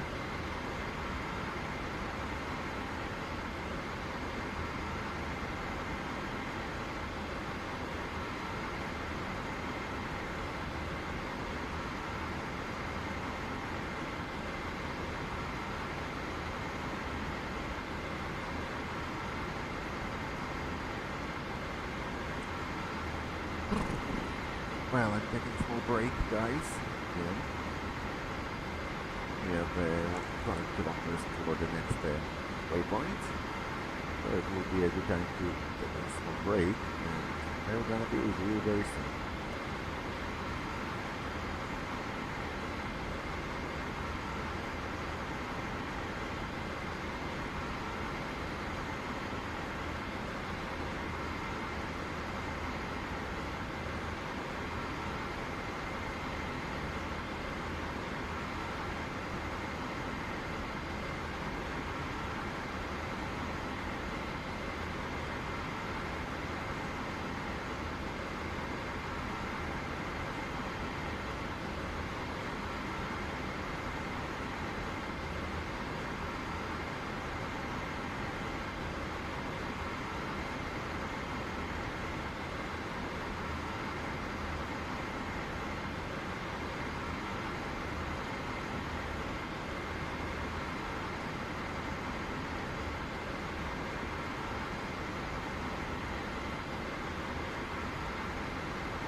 Yankee.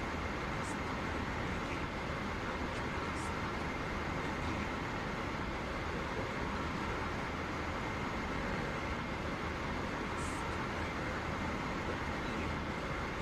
Oh yeah. Transitions.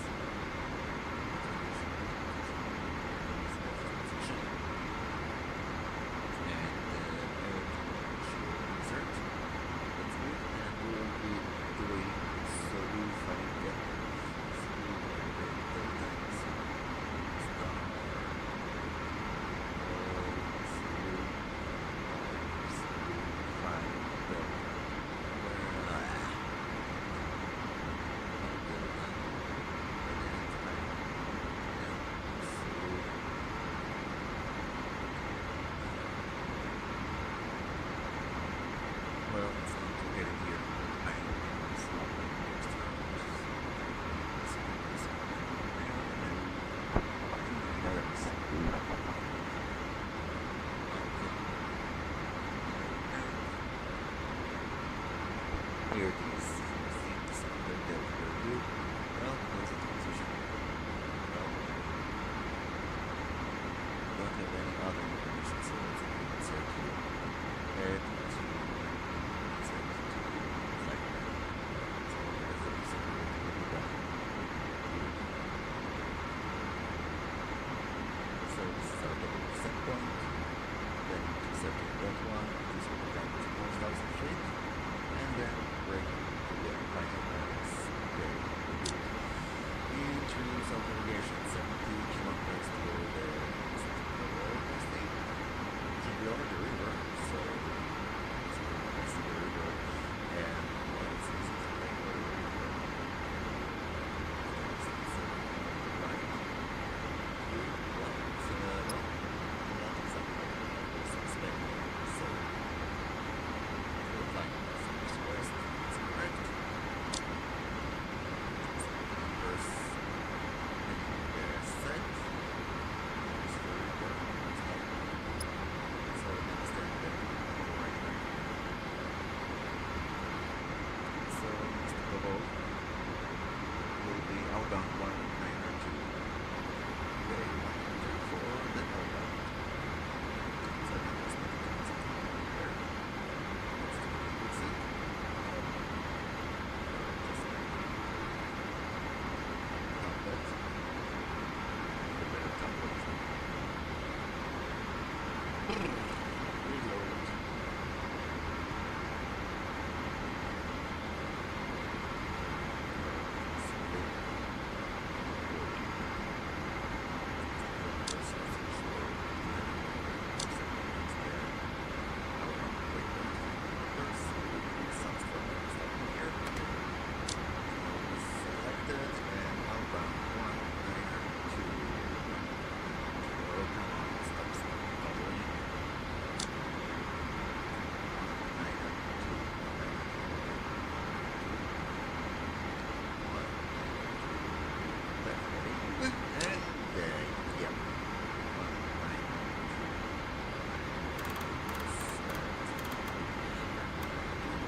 Kilometers we will enter.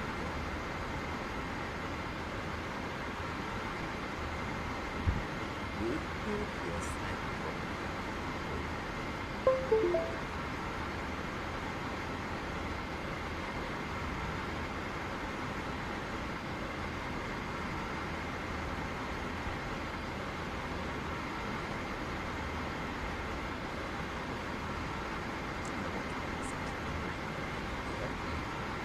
well, I don't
this is Venus.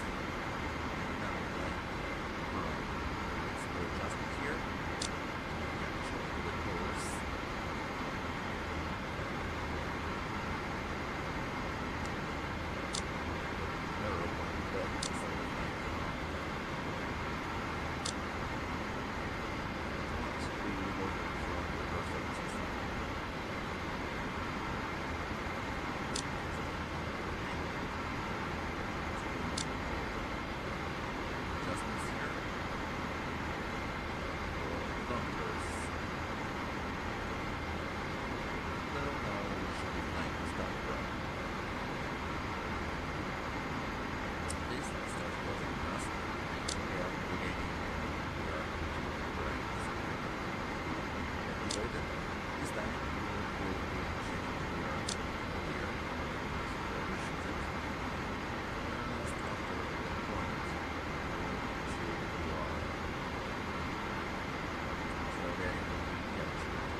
bit.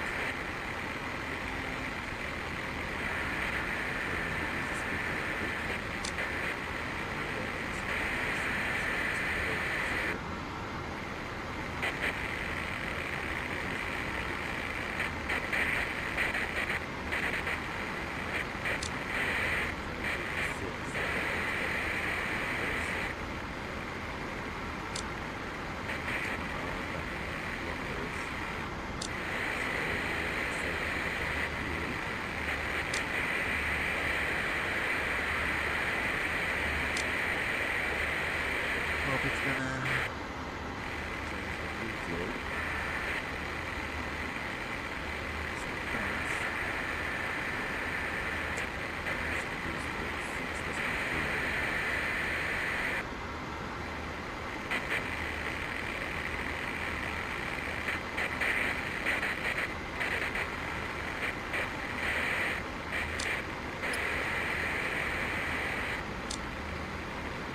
look at that. Got it.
That's going to be a problem.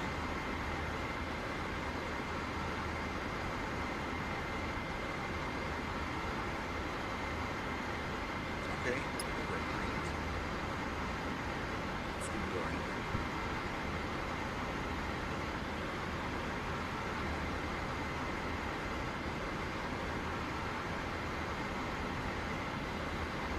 Every time I'm going to like to serve off and like say that the fuel is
waypoint for the last one. And this is 117 SB6.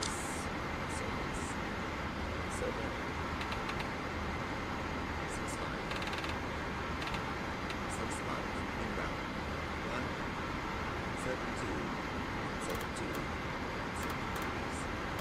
7, 1, 7, 2, set. That's it. That's it. It's gonna be also a short leg for us.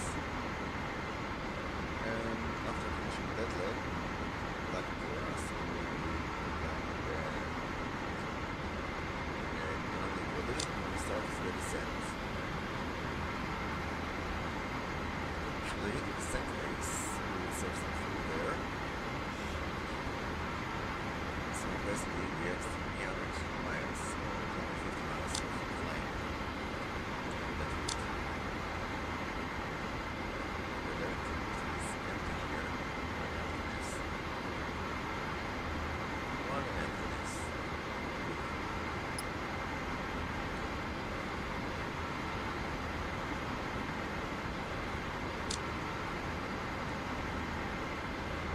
So let's try to see what's the name of the river here. No, it's not the river Babylon. So let's take a look. Let's take a quick look at the name of the river. Russian rivers. Okay, list of Russian rivers under the map. Oh yeah, yeah, that's good. So I was right. This is the river. No, don't do that.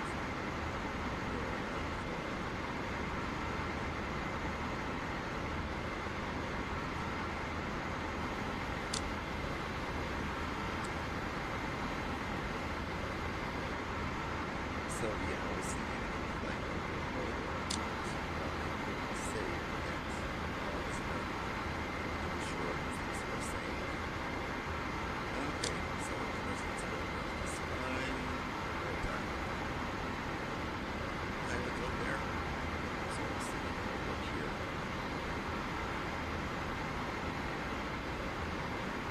So 1 hour and 5 minutes already in the air. Great, no problem. So this was 60 seconds. So after this 30 seconds. 30 seconds much longer to do. Well, never mind.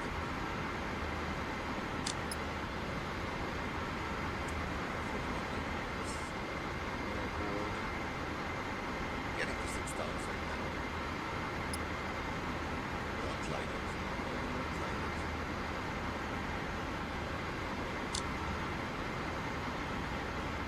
Especially when you burn so much fuel. So we are less than 2 miles from Stalingrad right now. Somewhere 8 miles from Stalingrad. Should have the same 2 miles from Vody. Then do the new Ural. That once I made a flight on a DC-9er and my fuel calculation there was, well, again, not correct. I'm using the sim brief, but nobody gonna tell you that it's not gonna work correctly. So my engines decided to cut off when I was at 200 feet above the runway or something like that, and yeah, there's nothing more frustrating than that. So I'm simply dropping the fuel detail I'm getting on the sim brief. And from here to there, I need to remember that this aircraft has not a correct calculations of fuel on the sim brief. And this happened with the full sky, and probably this happened with the Stupolit when you're getting on your zero and fuel amount to the airport. So it's time to start preparing for the next leg, and in this case you will be line up with our course and heading our mission now. We are flying VR1. If that's correct, VR2 already been set up. 117.65. Just gonna take a look at that if I'm correct about that one. And no, this is 11. No, sorry. Yes, it's 117.65. Inbound 172. And outbound from Stalingrad will be done at 170.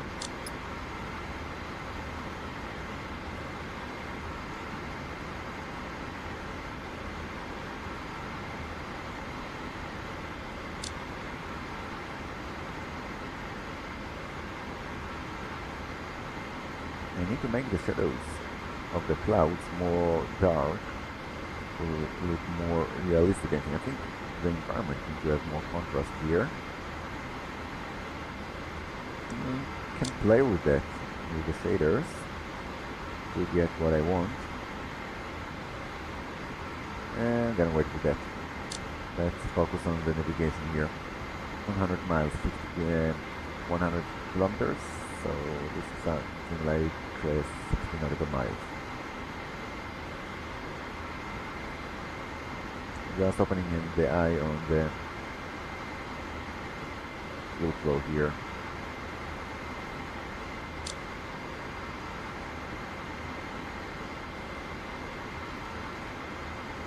Well, ooh, what have I done? Sorry about that.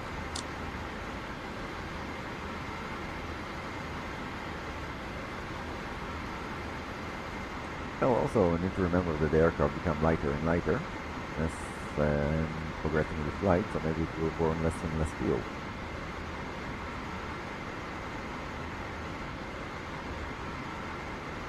Well, basically, this aircraft eats 7 tons of fuel for each 1 hour, so they can use this calculation. Also, I need to remember that we have the takeoff procedure, and yeah, more fuel burned during this process. Well, I should stop crying about fuel, and maybe if we got a better fuel calculation, we can always refill the aircraft with a little bit more fuel to get to our destination. Also, I will be complaining about the lack of GSX profile for this aircraft. And yeah, well,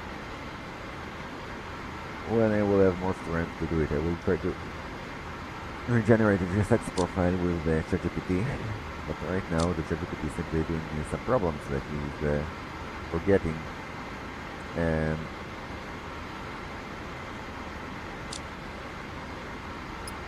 the files that I've been uploading to him. So that can happen. Okay, guys, we should be inbound Stalingrad. Let's take a look if we can locate the airport and all the other things. Okay, Stalingrad. Here's Stalingrad, and the airport on the map should be on the outside part of the city, somewhere there. Looks like it should be, because looking at the map. We have a nice visibility here. We have a scattered cloud on the destination. But hopefully the landing will be fine. Also need to think about icing the aircraft during this last phase. And we will see what will be happening there. And yeah, I know this aircraft can land in minus 45 degrees. I already do a flight at this temperature. Korea Foods, the coldest city on Earth, is the lowest recorded temperature. And basically, it's always cold there. So, enough is enough is enough. Let's see what we are doing here. So, yeah, we are still flying there. We have our outbound to 170. And, okay. Can we see the airport? Not yet, not yet. 60 kilometers. We are fine. Well, we can do one click here. It's not understood which one of them is the correct one.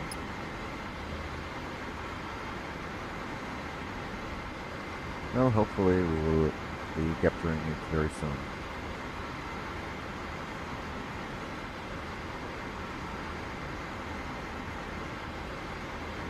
So this is Stalingrad, the worst battle World War II, and now it's called Volgograd. Volgograd. And sorry if I'm not pronouncing it correctly, my Russian is not that good. And 50 kilometers. Well, let's switch to heading. Come on, heading. Set. And gonna set you to 170 right now. 170 is that direction. Also here you can see it's that direction, but we're still flying on our course. So there's something annoying me on this aircraft, that the heading and the course need to be settled separately. Okay, now we got it. Here's our course. And this is the heading. So, I wonder how we will do with that annoying setup, the ArcDME. Well, ArcDME 15.1. Let's take a calculator and do the calculation now. Calculation 15.1 times 1852 is gonna be 28 kilometers ArcDME. Not that satisfied with that. It's 28 kilometers ArcDME, and yeah, I'm speaking in kilometers because all the gauges here are in kilometers. So you need to remember all the speeds and then, or maybe they make the conversions. Well, you think about kilometers in this aircraft. Also the callouts are in meters, like you need to flare at 6 meters instead of 23, where the usual one that you get. Yep, a lot of annoying things. So 30 kilometers, we should see the airport right now. Or maybe it's already out of sight. Let's say it should be... Where is the airport? Where is the Stalingrad airport? Here it is. Got it. Here's Stalingrad airport. Ooh, righty-tighty. Good. Still flying straight to it. Initiate the tour again, 50 kilometers from the destination, and don't forget to set this one correctly. It's gonna be the last leg before the descent phase, and we are getting now to 5 tons of fuel. This ton of fuel was burned very quickly.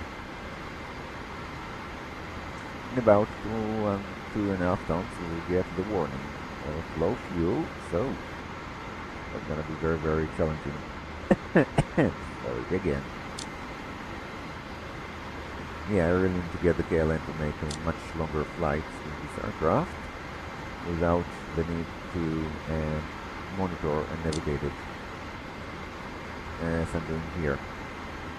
Oh, we're getting very close right now.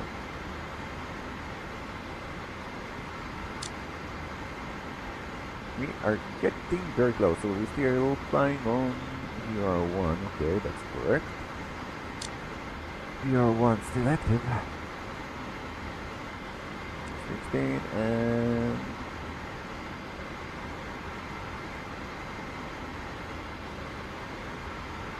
Well, we can initiate the tour now. Turn has been initiated.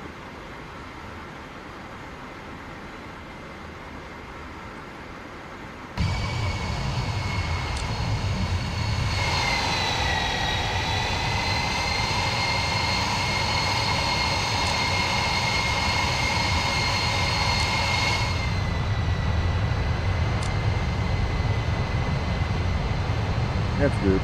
Now we need to monitor the instruments, not to overshoot again. There's the airport. Still 2. You can see the small arrow, they're pointing where the signal coming from, and this is in front of us. And we need to wait for the arrow to go down to be at the back. And here it goes. The arrow jumped to the back. Now we can start aligning with the new heading. Oh, righty-tighty. Let's turn the aircraft a little bit to the right and start intercepting the course. Still, VR2 is not intercepted. It should be a very short leg, so there shouldn't be any problem there. We should be intercepting you, my friend. Why you are not intercepted? What is our heading? 180 almost. Okay, I just monitor you. I think it's moving, yeah, it's moving. So VR1 closing on us. take a look from that side of the first officer because this is the 3D, so the needle has the distance, so you don't see the right reading. Only when I'm activating the VOR at the autopilot unit, it will be projected on my instruments. Unless then, my instruments will look like that. So this is an annoying thing about navigating Tupolev. Here we go. 1 point. And in a second, we will get to the next point. Let's see. Here we go. We will be closing in, and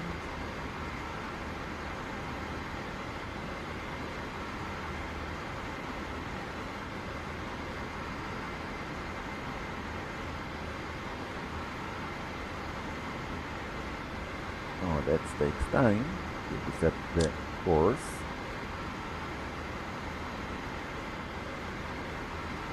I can increase the rate of turn here, but I want to try not to do so much drifting here. Okay, that's Elsta is intercepted, so we can start working to fly right now to Elsta. Let's activate Ural number 1. What happened here? Yeah, we are on VR mode. Oh, this curse, annoying. Okay, very good. We've been done. So, Elsta should be intercepted in 170. 170 is active. We are still flying on VR1, and Elsta is far, far away from us. Well, when these two gauges will be even, I can switch to VR2. That's basically what happens usually. When you're in the middle, you're intercepting the inbound and the outbound position. So you're like crossing the two radials, and then you get the midpoint. So we will lie on this heading for now, and switching to Elsta, then switching to back to again. Yeah, forgot.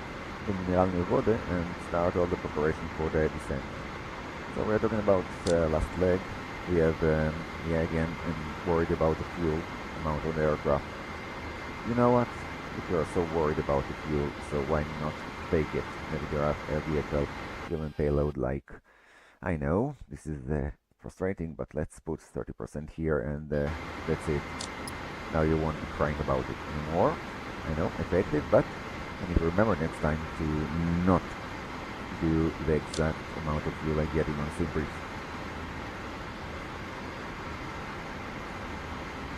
But I'm interested with how much fuel I was landing. So in order to do that, I can put the previous amount of fuel, and I had 4.5 tons.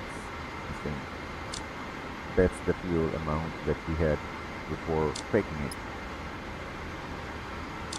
So I can also monitor that one. Okay, now I'm calm and relaxed about the fuel amount on the aircraft.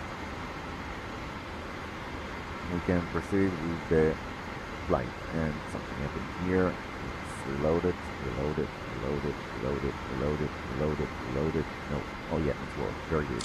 Good for me.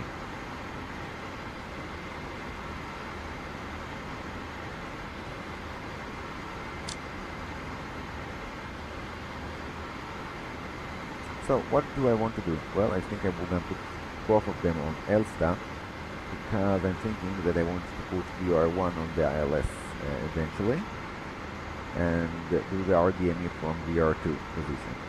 So in order to do that, Elsta needs to be set here, and then Mineralnye Vody will be set here. We will do the RDME by that gauge, and this will be set already to the ILS. So I will get the right reading for the DME and all the necessary things to do the procedure. Also, we have the frequency here. It's 109.3, 2904, light slope 3 degrees. Alright, so we have a delta of 70, 190, 270, 270, that's gonna be 270, 135 kilometers. So when this will be 135 kilometers, we can switch to BUR2. Or else, we can already dial it up here. Take the heading and dial it up here. Okay, so let's lock on the heading and do the switch already here. That's done, I think. And we are about 50 kilometers. 50? Yes, this is 50 kilometers. So let's take heading. Heading is selected. And we are switching to ELSA 172. And frequency is 1765. 117. Come on. 65. And we are alive. Very good. Switching back to VR1. ELSA is back. Good, good, and good. And in terms of interception, we should be at 172. 172 is dialed up. Why do you get different readings here? Because the VR is not active here. 172. 172 is set up. And 135 kilometers, remember that reading. Then we should get the aligned with the course. Okay, that's correct. So now Mineralnye Vody is 11701. 171. 171. Inbound. Do we have the inbound? Yeah, 1905 was needed. So there's a lot of overlaying information there, but we'll define 1905. That's correct.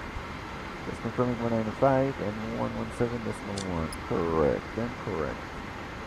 Alrighty, tidy. We are inbound to intercept the radial. Sorry about that. It's always need to be 90 degrees abeam. Remember that. That's the most annoying thing, like, when you are intercepting it. So, yeah, let's open the chart of the DME procedure. Radial 032, radial 52. Each time I need to add another 10 for the interception here. 032, yeah, I know, that's gonna be annoying, but, well, let's hope I still remember how to do our DME with the aircraft. The easiest way is simply look at DME and knowing that we are 90 degrees to the pointer. Okay, never mind, let's keep doing that. We are 20 kilometers from the interception. Elsta.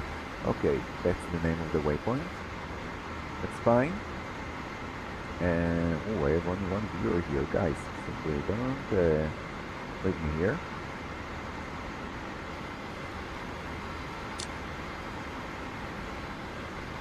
Okay, still have time. Well, 10 kilometers. Let's go over the minimums.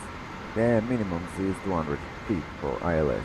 ILS is 200 feet, so we're set correctly. And we are just inbound to intercept that 10 kilometers from the interception. A little bit of turbulence here. We can live with that one. Okay.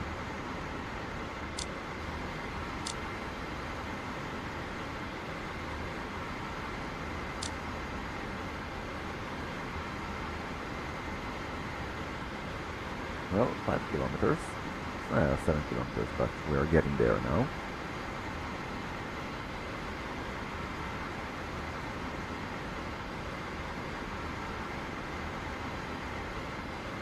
We are less than 100 nautical miles from Elsta. Remember that. And here we go. We should be on the heading right now. Ooh, yeah, a little bit overshoot, undershoot yet. So we can hold it for a little bit longer or do an adjustment to speed up the interception. And which one is the correct one? Number one. Number one is selected. So remember pressing the R1 for this leg. Yeah, at least this is easier because here you can navigate with the 2 VORs. Not on all the aircraft you can do it. Like you need to put the active VOR as number one. So flying from and out VORs in this aircraft is much easier than Western aircraft. Just requires different ways of working with the instruments, and we activated VOR mode, so now we can intercept the course. Good. We are intercepting the course. Again, pressure in the emergency system. Yeah, I know. Well, I'm gonna pump it up when we start our descent. For now, we'll focus on the navigation part and preparing for the landing. Oh, righty-tighty. So let's take a look at the chart again. Gonna be a little bit tricky again. We will be flying from 179er. 179er is here, and the opposite of 180 and 179er gonna be 90 degrees. I'm getting tired of that one. What's the inbound? Let's take a look again. I forgot what the inbound. 195, so we'll get from 15. Okay. And that's gonna explain why I didn't look correct.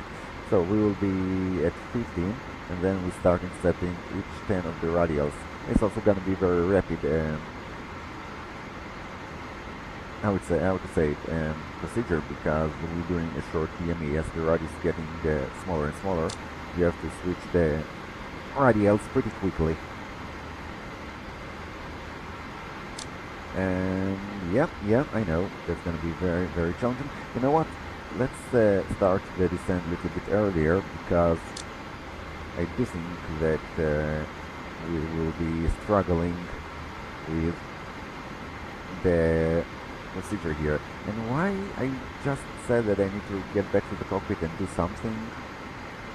Flying on VOR, so nothing to worry about here. I'm still flying to Elsta, and the descent will start right after it. I do need to lock on the heading, so that will be done now. We are locked on the heading before switching to the last leg of the route. And this is going to be 196. That's the problem. I need to set it to 196. It's not set yet. We are still flying 117. So, yeah, 94 kilometers, a little bit less than 60 nautical miles. 1 second, I have a phone call.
And I'm back with you guys.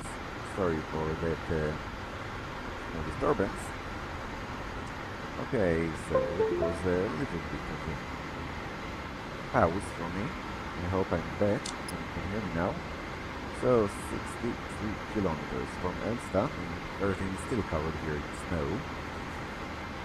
Wonder if the airport also will be snowish. I know that the temperature there is minus 10 degrees. Pretty cold. Well, never mind. 59er. Let's see what the situation with the fuel will be right now. I don't know if I will be happy to land with 1 ton of fuel. Right now the real fuel is getting to 5.5 and we are inbound to start descending, so I'm not worried about the fuel anymore. Okay, Elsta, 55 kilometers from you. Heading is correct. No sight of how to call you. Yeah, sorry about that. No sign from the Mineralnye border. Okay, so let's switch to heading mode. And we'll keep flying toward Elsta. 4 kilometers. Okay, Elsta, your outbound is 196. Elsta, Elsta, Elsta. 196. 196 is set. That's set correctly. And right, 196. Just reach the heading here, 196. And this is the new heading that we will be taking. Okay, let's locate the airport. It's 40 kilometers. I don't see anything here. No runways, no nothing, and it's pretty close to us, I must say. But still, no visual sight. No visual sight. Elsta? Okay, no problem. Nope, nope. Nope, nope, nope, nope. Nope, nope, nope, nope, nope. Some of the airports are not modeled here, so that's a problem.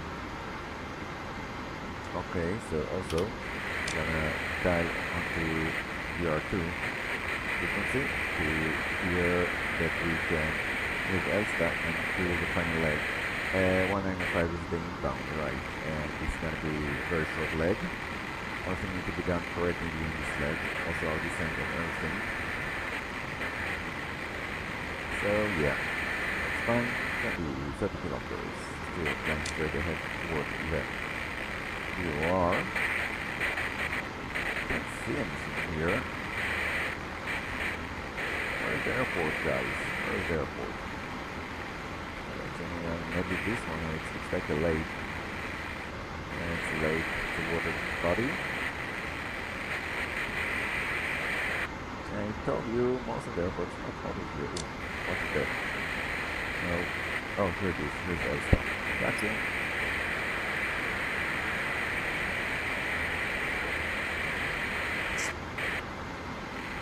So, 5 kilometers to initiate the turn.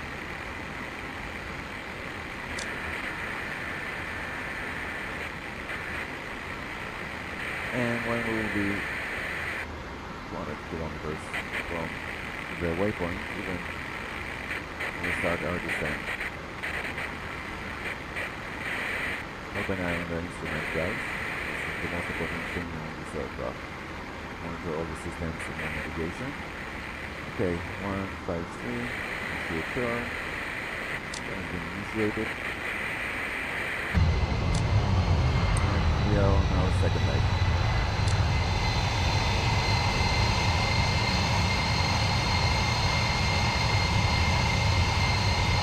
Well, not second leg, I don't know which leg of the flight is that one. But for sure, this is the leg after Elsta, and now we should be on heading to our last waypoint, to our destination. And we should be on the way toward Mineralnye Vody. We are flying through yet, right? No, or from where? No, there is going up. Airport is there. And in a second we will beam it. and the arrow will jump to the back, and jump to the back, you're flying wrong. Oh, righty-tighty. Okay, nice flag. Now I see that we are getting away from the arrow. I'm gonna do an adjustment here. Adjusting the heading.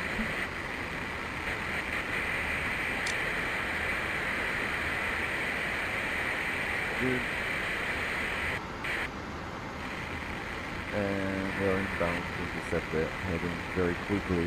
This will be happening in VR number 1. We are on VR number 1. And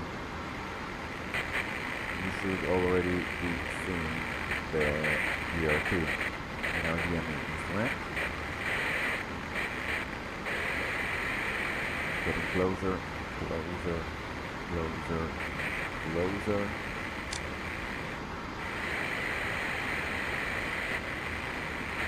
Closer, closer, closer, closer. Look at it, how close it's closing us. And in a second, we will be activated. VR2-1 is activated. Good. Now accepted VR1. And as I said, we already can hear our destination beacon. So let's switch it off. And well, let's do the rest of the things. We will be dialing the ILS frequency. The ILS is gonna be 109.3, 109.3, 109.3. That's correct. Heading 294. Just want to see if this is the same readings that you get on the map. 109.3. The readings on the map are 294, that's correct, and 109.3, that's correct. So the navigation data of the airport is correct because it's showing me the sceneries data. So this is correct. At 127, let's start preparing the crew for the descent. So everybody get back to your place. And right, that's done. That's correct. Let's pump the emergency brake system. So it will be ready for the descent. We're on board 4.5 tons. And if we will keep flying on the current situation, we probably will get there, you know, probably with 2 tons of fuel and one of the engines is burning 2 tons of fuel on cruise. 120. And that's fine. Stabilizer is set correctly, and well, just drop in here and enjoy the flight. That's the most I can suggest you to do here.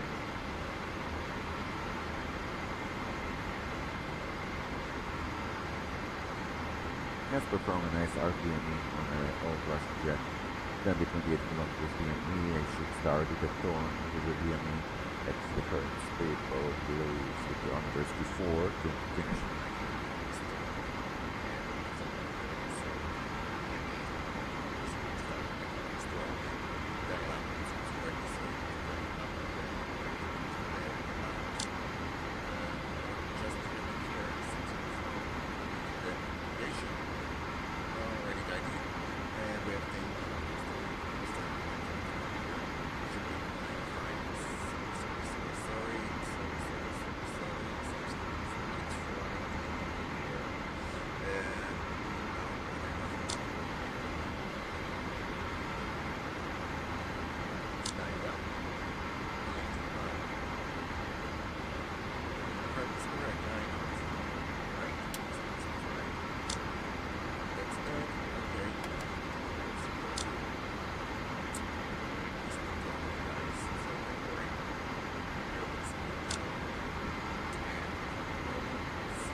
So everything will start happening very quickly here. Just prepare not to do the mistakes here before it's done.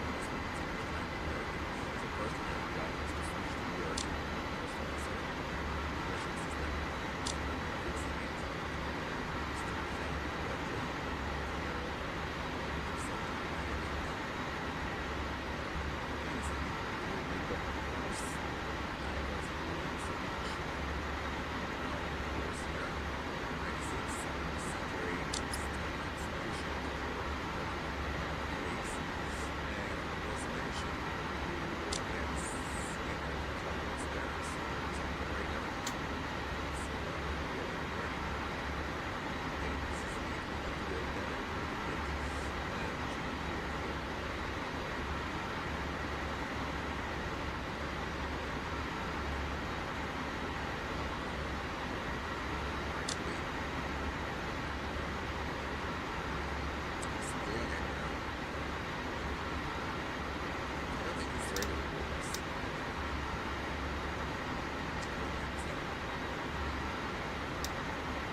already set to local.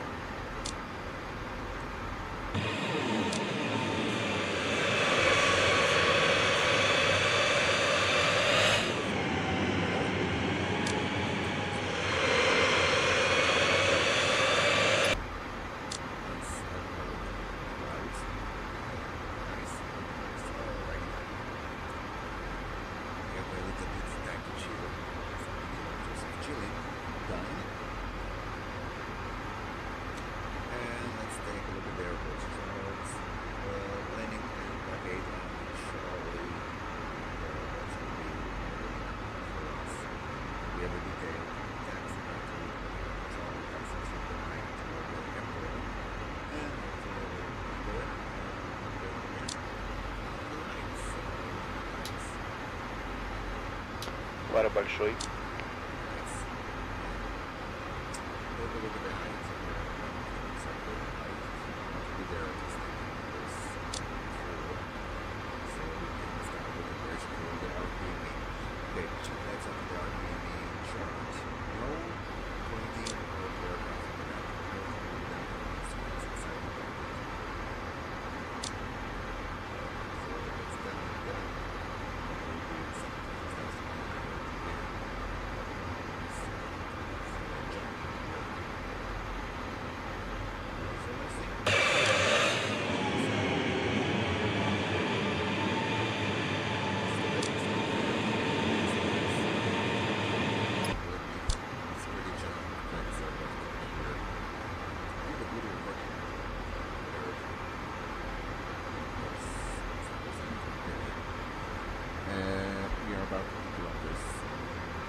So you're gonna use us for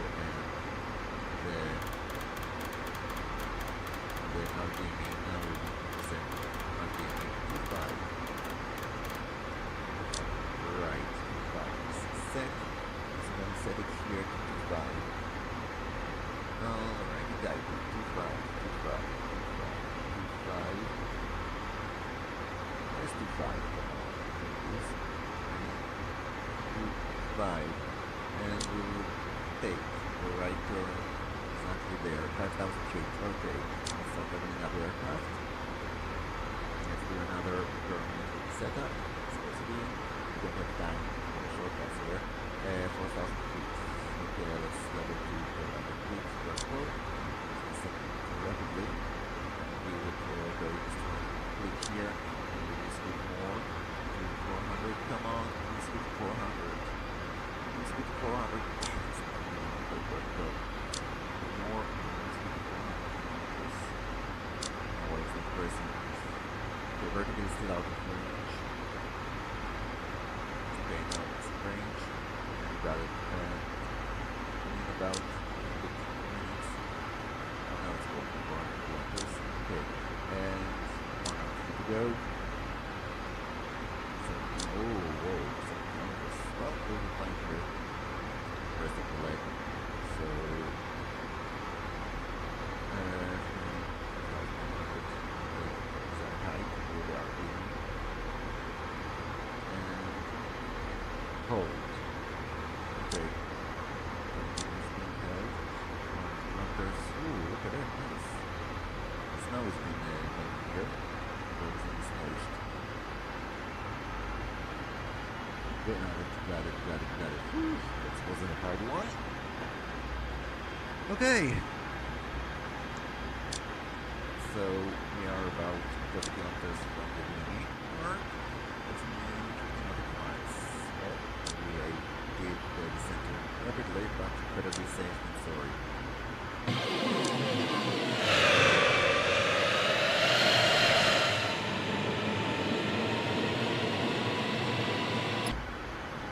So I could trust the instruments here. We will descend, but they descend when we cross them. So the RDME will be done from here, 20 kilometers to ensure the RDME will be more than set 33 kilometers to check out only. Speed is 400 kilometers. Our angle of attack is fine. Stabilizer set correctly. Everybody seated up. Fuel on board right now is 3.5 tons. That's correct. The last pumping of the two tanks. Fuel and fuel is correct. And we have enough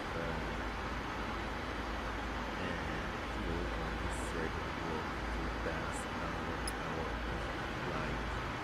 Okay, it's fine. It's down to 200.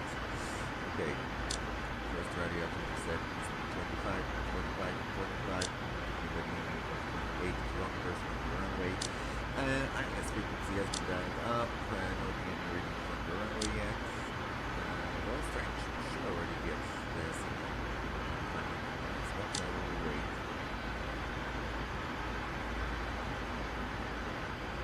Okay. No, I'm not satisfied with what I'm seeing here. It's 109.3 to 94. 109.3, correct. 294 is correct, okay. And since dial up correctly here, open again the chart with the PME. Okay, good. Nothing more to do here. And let's move to kilometers to the PME.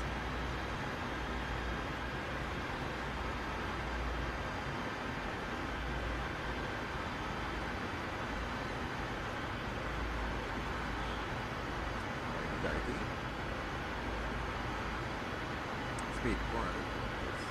Got it?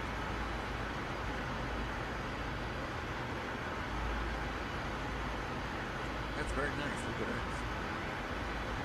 And the airport is not so much. Is the airport or not? I don't know. Maybe it is, maybe it's not.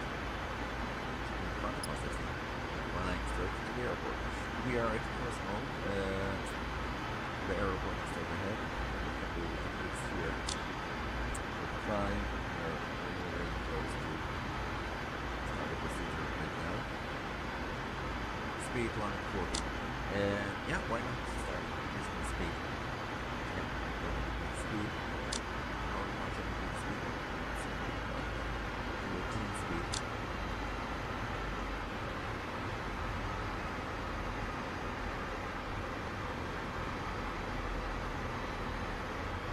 Done. Angle of attack is increasing. Here. I hope we're still inside our clean speed. Alright. We'll be very, very careful now to do it correctly. No DME from the way. Should be turning its radio off. 106. This is our last radio set here. We'll be turning degrees toward that one. That's going to be very, very challenging. But you know what? Nothing better than a really nice challenge. 6 kilometers. 35. Second ship turn. 90 degrees toward that. Okay. Then 035 our next one. We are on 035. Good. Let's see what else should be done here. 5 kilometers. Let's wait a little bit more. Wait a little bit more, but let's go slow. And that means our radius of turn will be smaller. Okay. I think we can shake a turn 90 degrees. 90 degrees is set. And done. We are entering the arc limit right now. I wonder if we have a LS. Like it. Let's see if we manage to set it correctly. 5. Like it. Should be 18.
here on RPME approach, I'm very stressed because I'm trying to remember how to do it when I'm finally doing it. I'm getting very chilled. So let's jump to 5-5. 5, set, and set. 5, set. We should be descending also, so don't forget that we are getting further away, so let's use our drop rate here. It's 27, should be at 28, but let's see what is our difference here. 3, that's correct. Get there. We are back to 5-5 radial. 7-3, still holding circle. 7 the DME. So let's dial the next one. It's going to be 6-5. 6-5 is dialed up. 1-1 is 66 because the last one will be 66. So 66. This is the radial 66. Start heading. The radial we're getting further away. So I'm trying to beat myself again.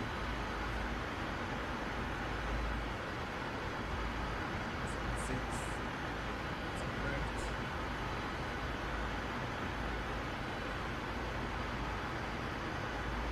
Again, 75, I'm getting closer. Alright, I think we should be descending to 3,000. Yeah, we still have done. We're going to be jumping to 76 right now. So, close to that one. Yeah, let's open the arrival. So, we should be at 3,000. We're 24,000 distance. Distance 8.5. This is distance 8.5, I see. And we just distance here. 76 is dialed up. Ooh, we have some numbers down here. 76 correct, and negotiate 76, which has this time. Okay, we are inbound to start the so let's go up here. Шасси выпускают.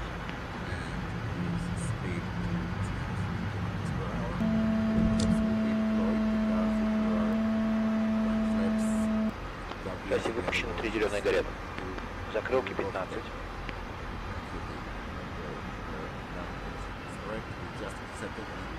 Закрылки выпущены. Стабилизатор 3.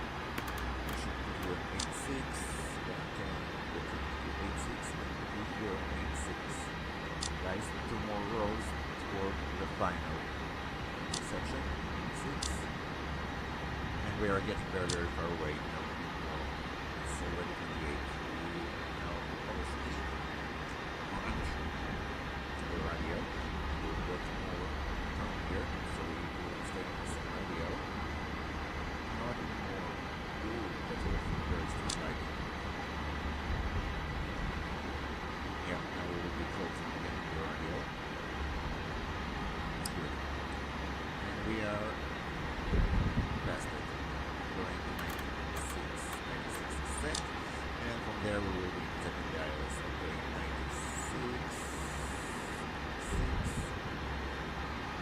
96. From there we should dial up the ILS.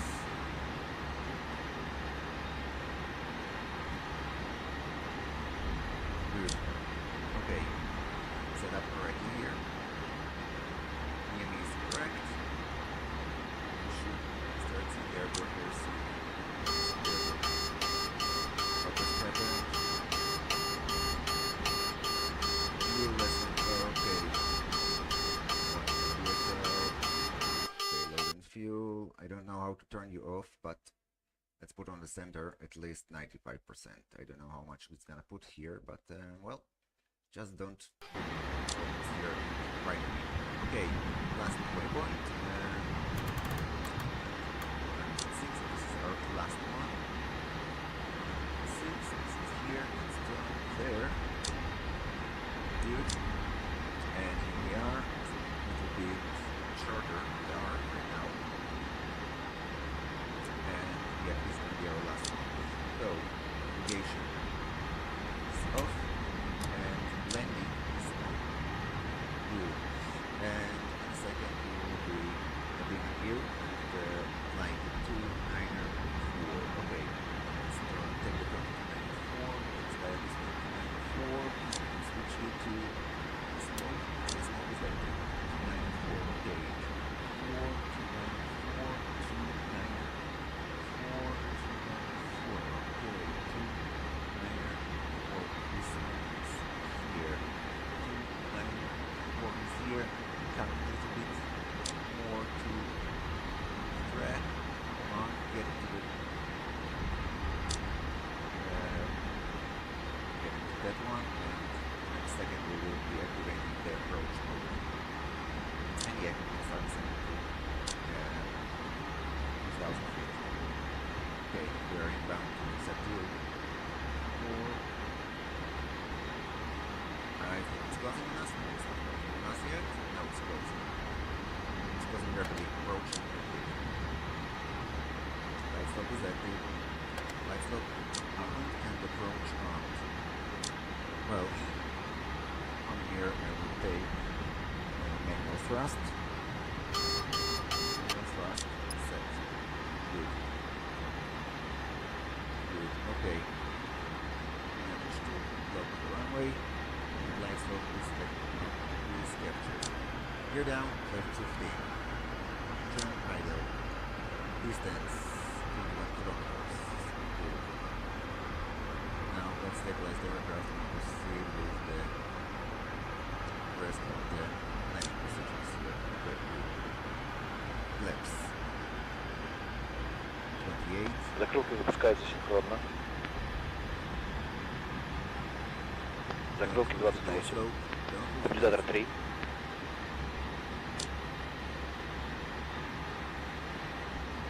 Correctly, stabilizers 3.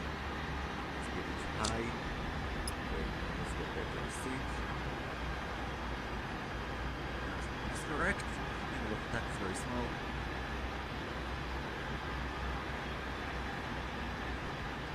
Then lights out.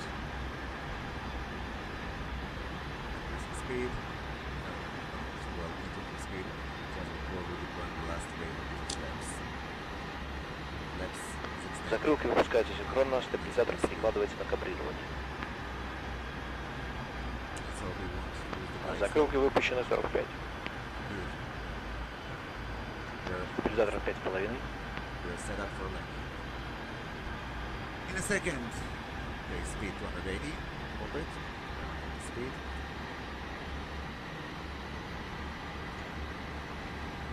Heads to. Everything is okay. Everything is okay. Okay, guys. The speed is fine. So autopilot. This is engaged. Absolutely engaged. I for fine. Good. Controls. Speed is missing. Bit low. Speed is increased. Fine. Speed low again. It's a very joyful aircraft to fly, guys. It's fine.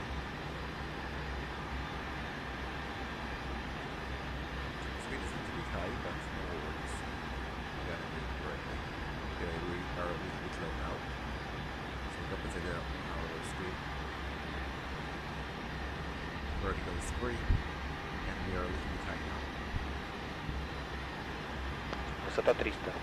Check. Скорость 275. Велика. Вертикальная 5,5. A little bit low now. And we are setting the height. Height is okay and stable. Высота 250. Скорость 270. Велика. Вертикальная 3,5. Speed. And we should use the light here. Высота 200. Скорость 265. Велика. Вертикальная 4,5. We're getting low. Высота 150. Скорость 260. Вертикальная 3. Speed is okay. This is to be the thrust. Высота 120.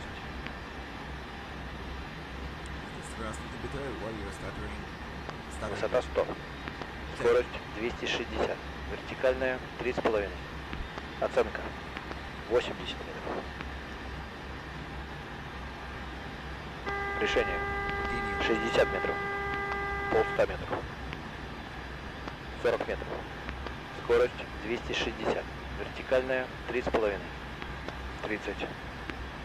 20 метров. 15. 10 метров. 6.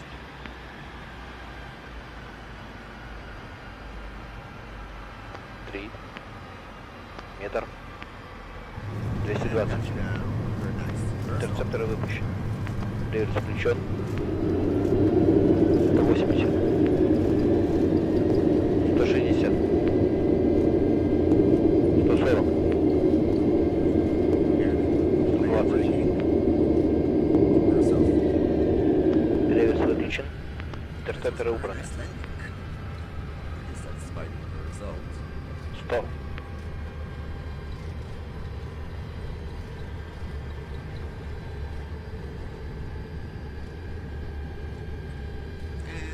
Charlie, I think. And again, few of it, but I can find where I can shut down this alarm.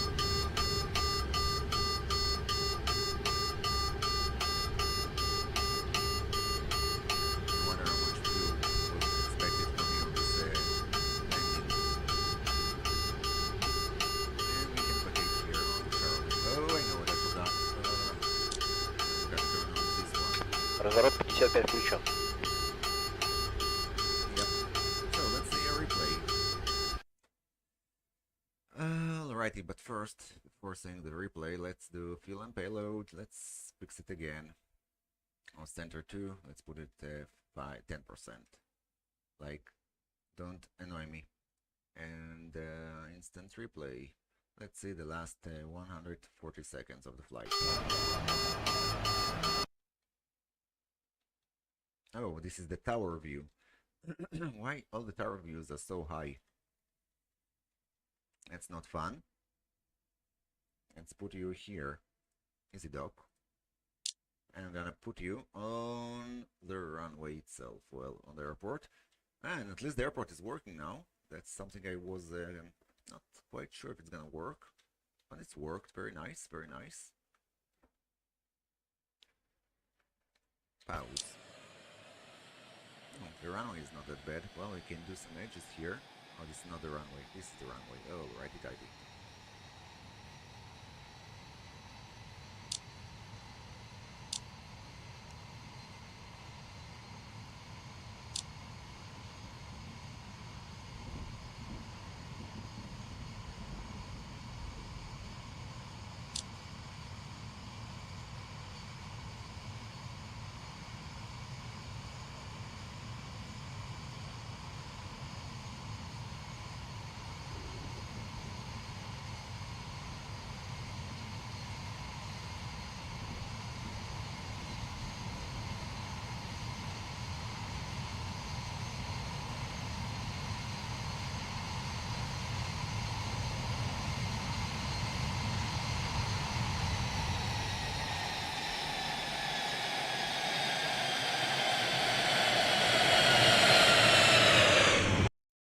Nice touchdown here. Oh, I know where I touched down. Here, we can place the aircraft here and take another. Ooh, I wonder if we can also take a screenshot of the airport. Nope, not here. Where's the old terminal or the tower? Here's the tower. Yeah, it's too bad it happens on the winter when everything is snowished here. But here's our landing, and that was a fine one. Let's do a replay. Again, this is the place, so maybe we can do like that. Oh, we also managed to capture lighting. So escape, instant replay, 120. Oh, I have to when it happens.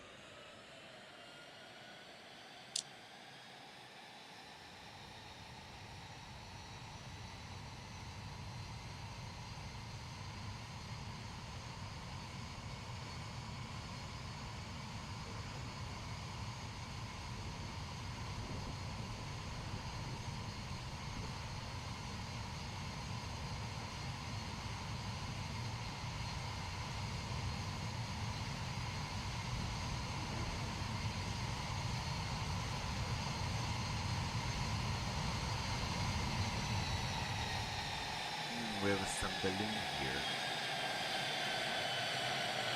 Too much. That's nice. Yeah, let's take that one. Can take a screenshot from here, but ooh, I don't like the timing. The timing is like, well, wonder if we can take a better timing. Everything is filled up with lightnings. Why so many lightnings happens here? That looks real. Oh, that's beautiful, but too bad on the time of the year that it's so green, and probably we shouldn't have any greenish flowers here during that period of the year.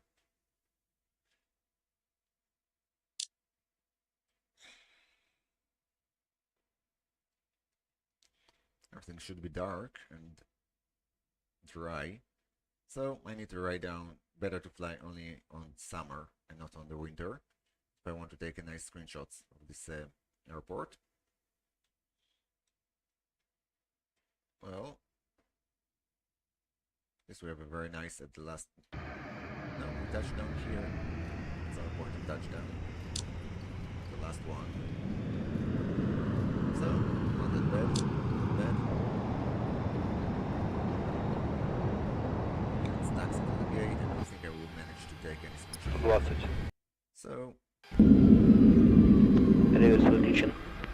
let's get back here and start the preparation for the coastal landing procedures. Icing is scheduled. Oh yeah, it's a aircraft instead of taxi. I don't know where I'm going to taxi with that one. Set up. Just a little bit right groups. No, it's straight on. It's not an American aircraft. Through you. That's retracted. Закрылки убираются синхронно, стабилизатор перекладывается к нулю. So that's correct. That's done. Taxi lights. Фары мало выпущены. And we are here. Good.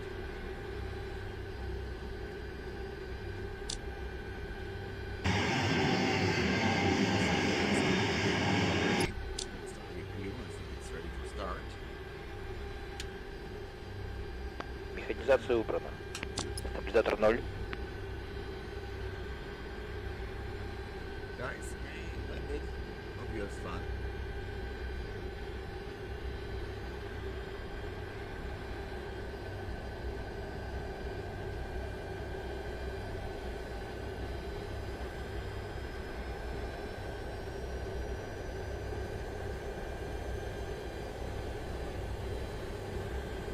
Well, this aircraft flying very good, I must say. I'm pulling it there, I think it's too strong. It's very responsive on the flares.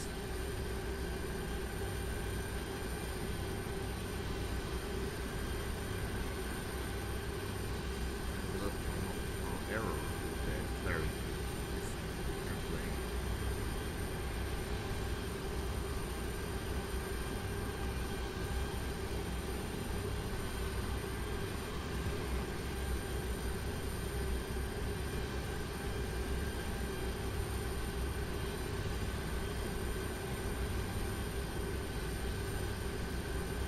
Yes, too bad that the weather here is sluggish.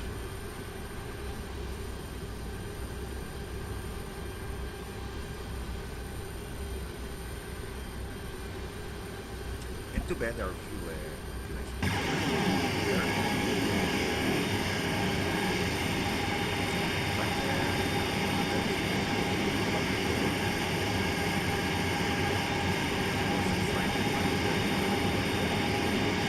summer, the green, you know, so that's late snow. Must say I never saw something like snow effect.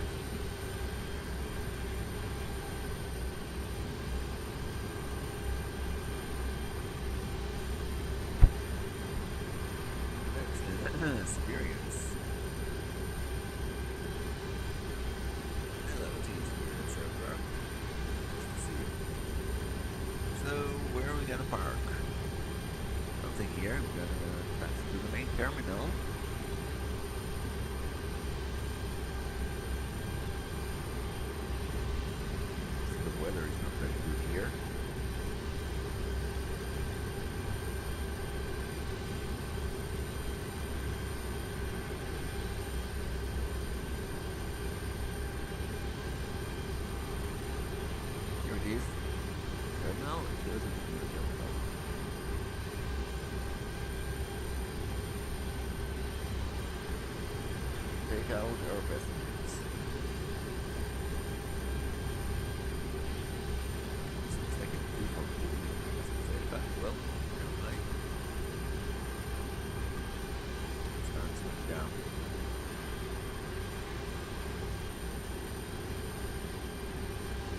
And I think we're gonna take that part here. Slow down the speed.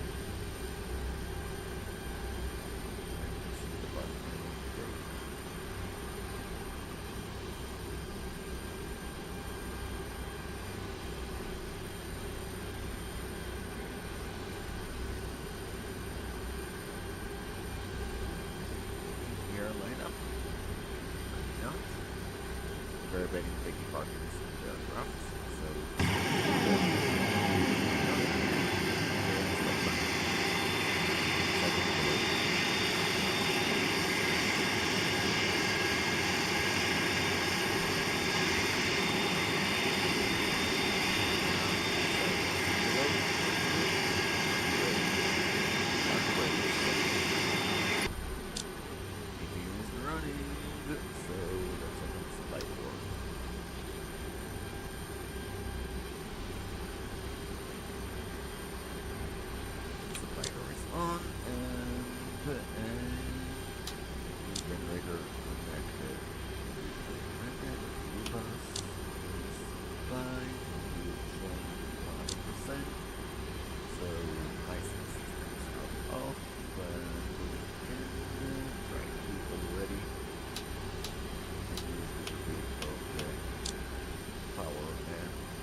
aircraft. That's correct. So let's start putting down the engines. Engines are shutting down. Hydraulics off. And fuel tanks are off. That will be on for now. That's good, that's good. We'll keep a little bit of the power here. And keeping this off and lights. And retracted. Фара выключена, убрана. And yeah, let's request deboarding. Request deboarding. Deboarding requested. Waiting for your action. Open doors, open, and cargo doors.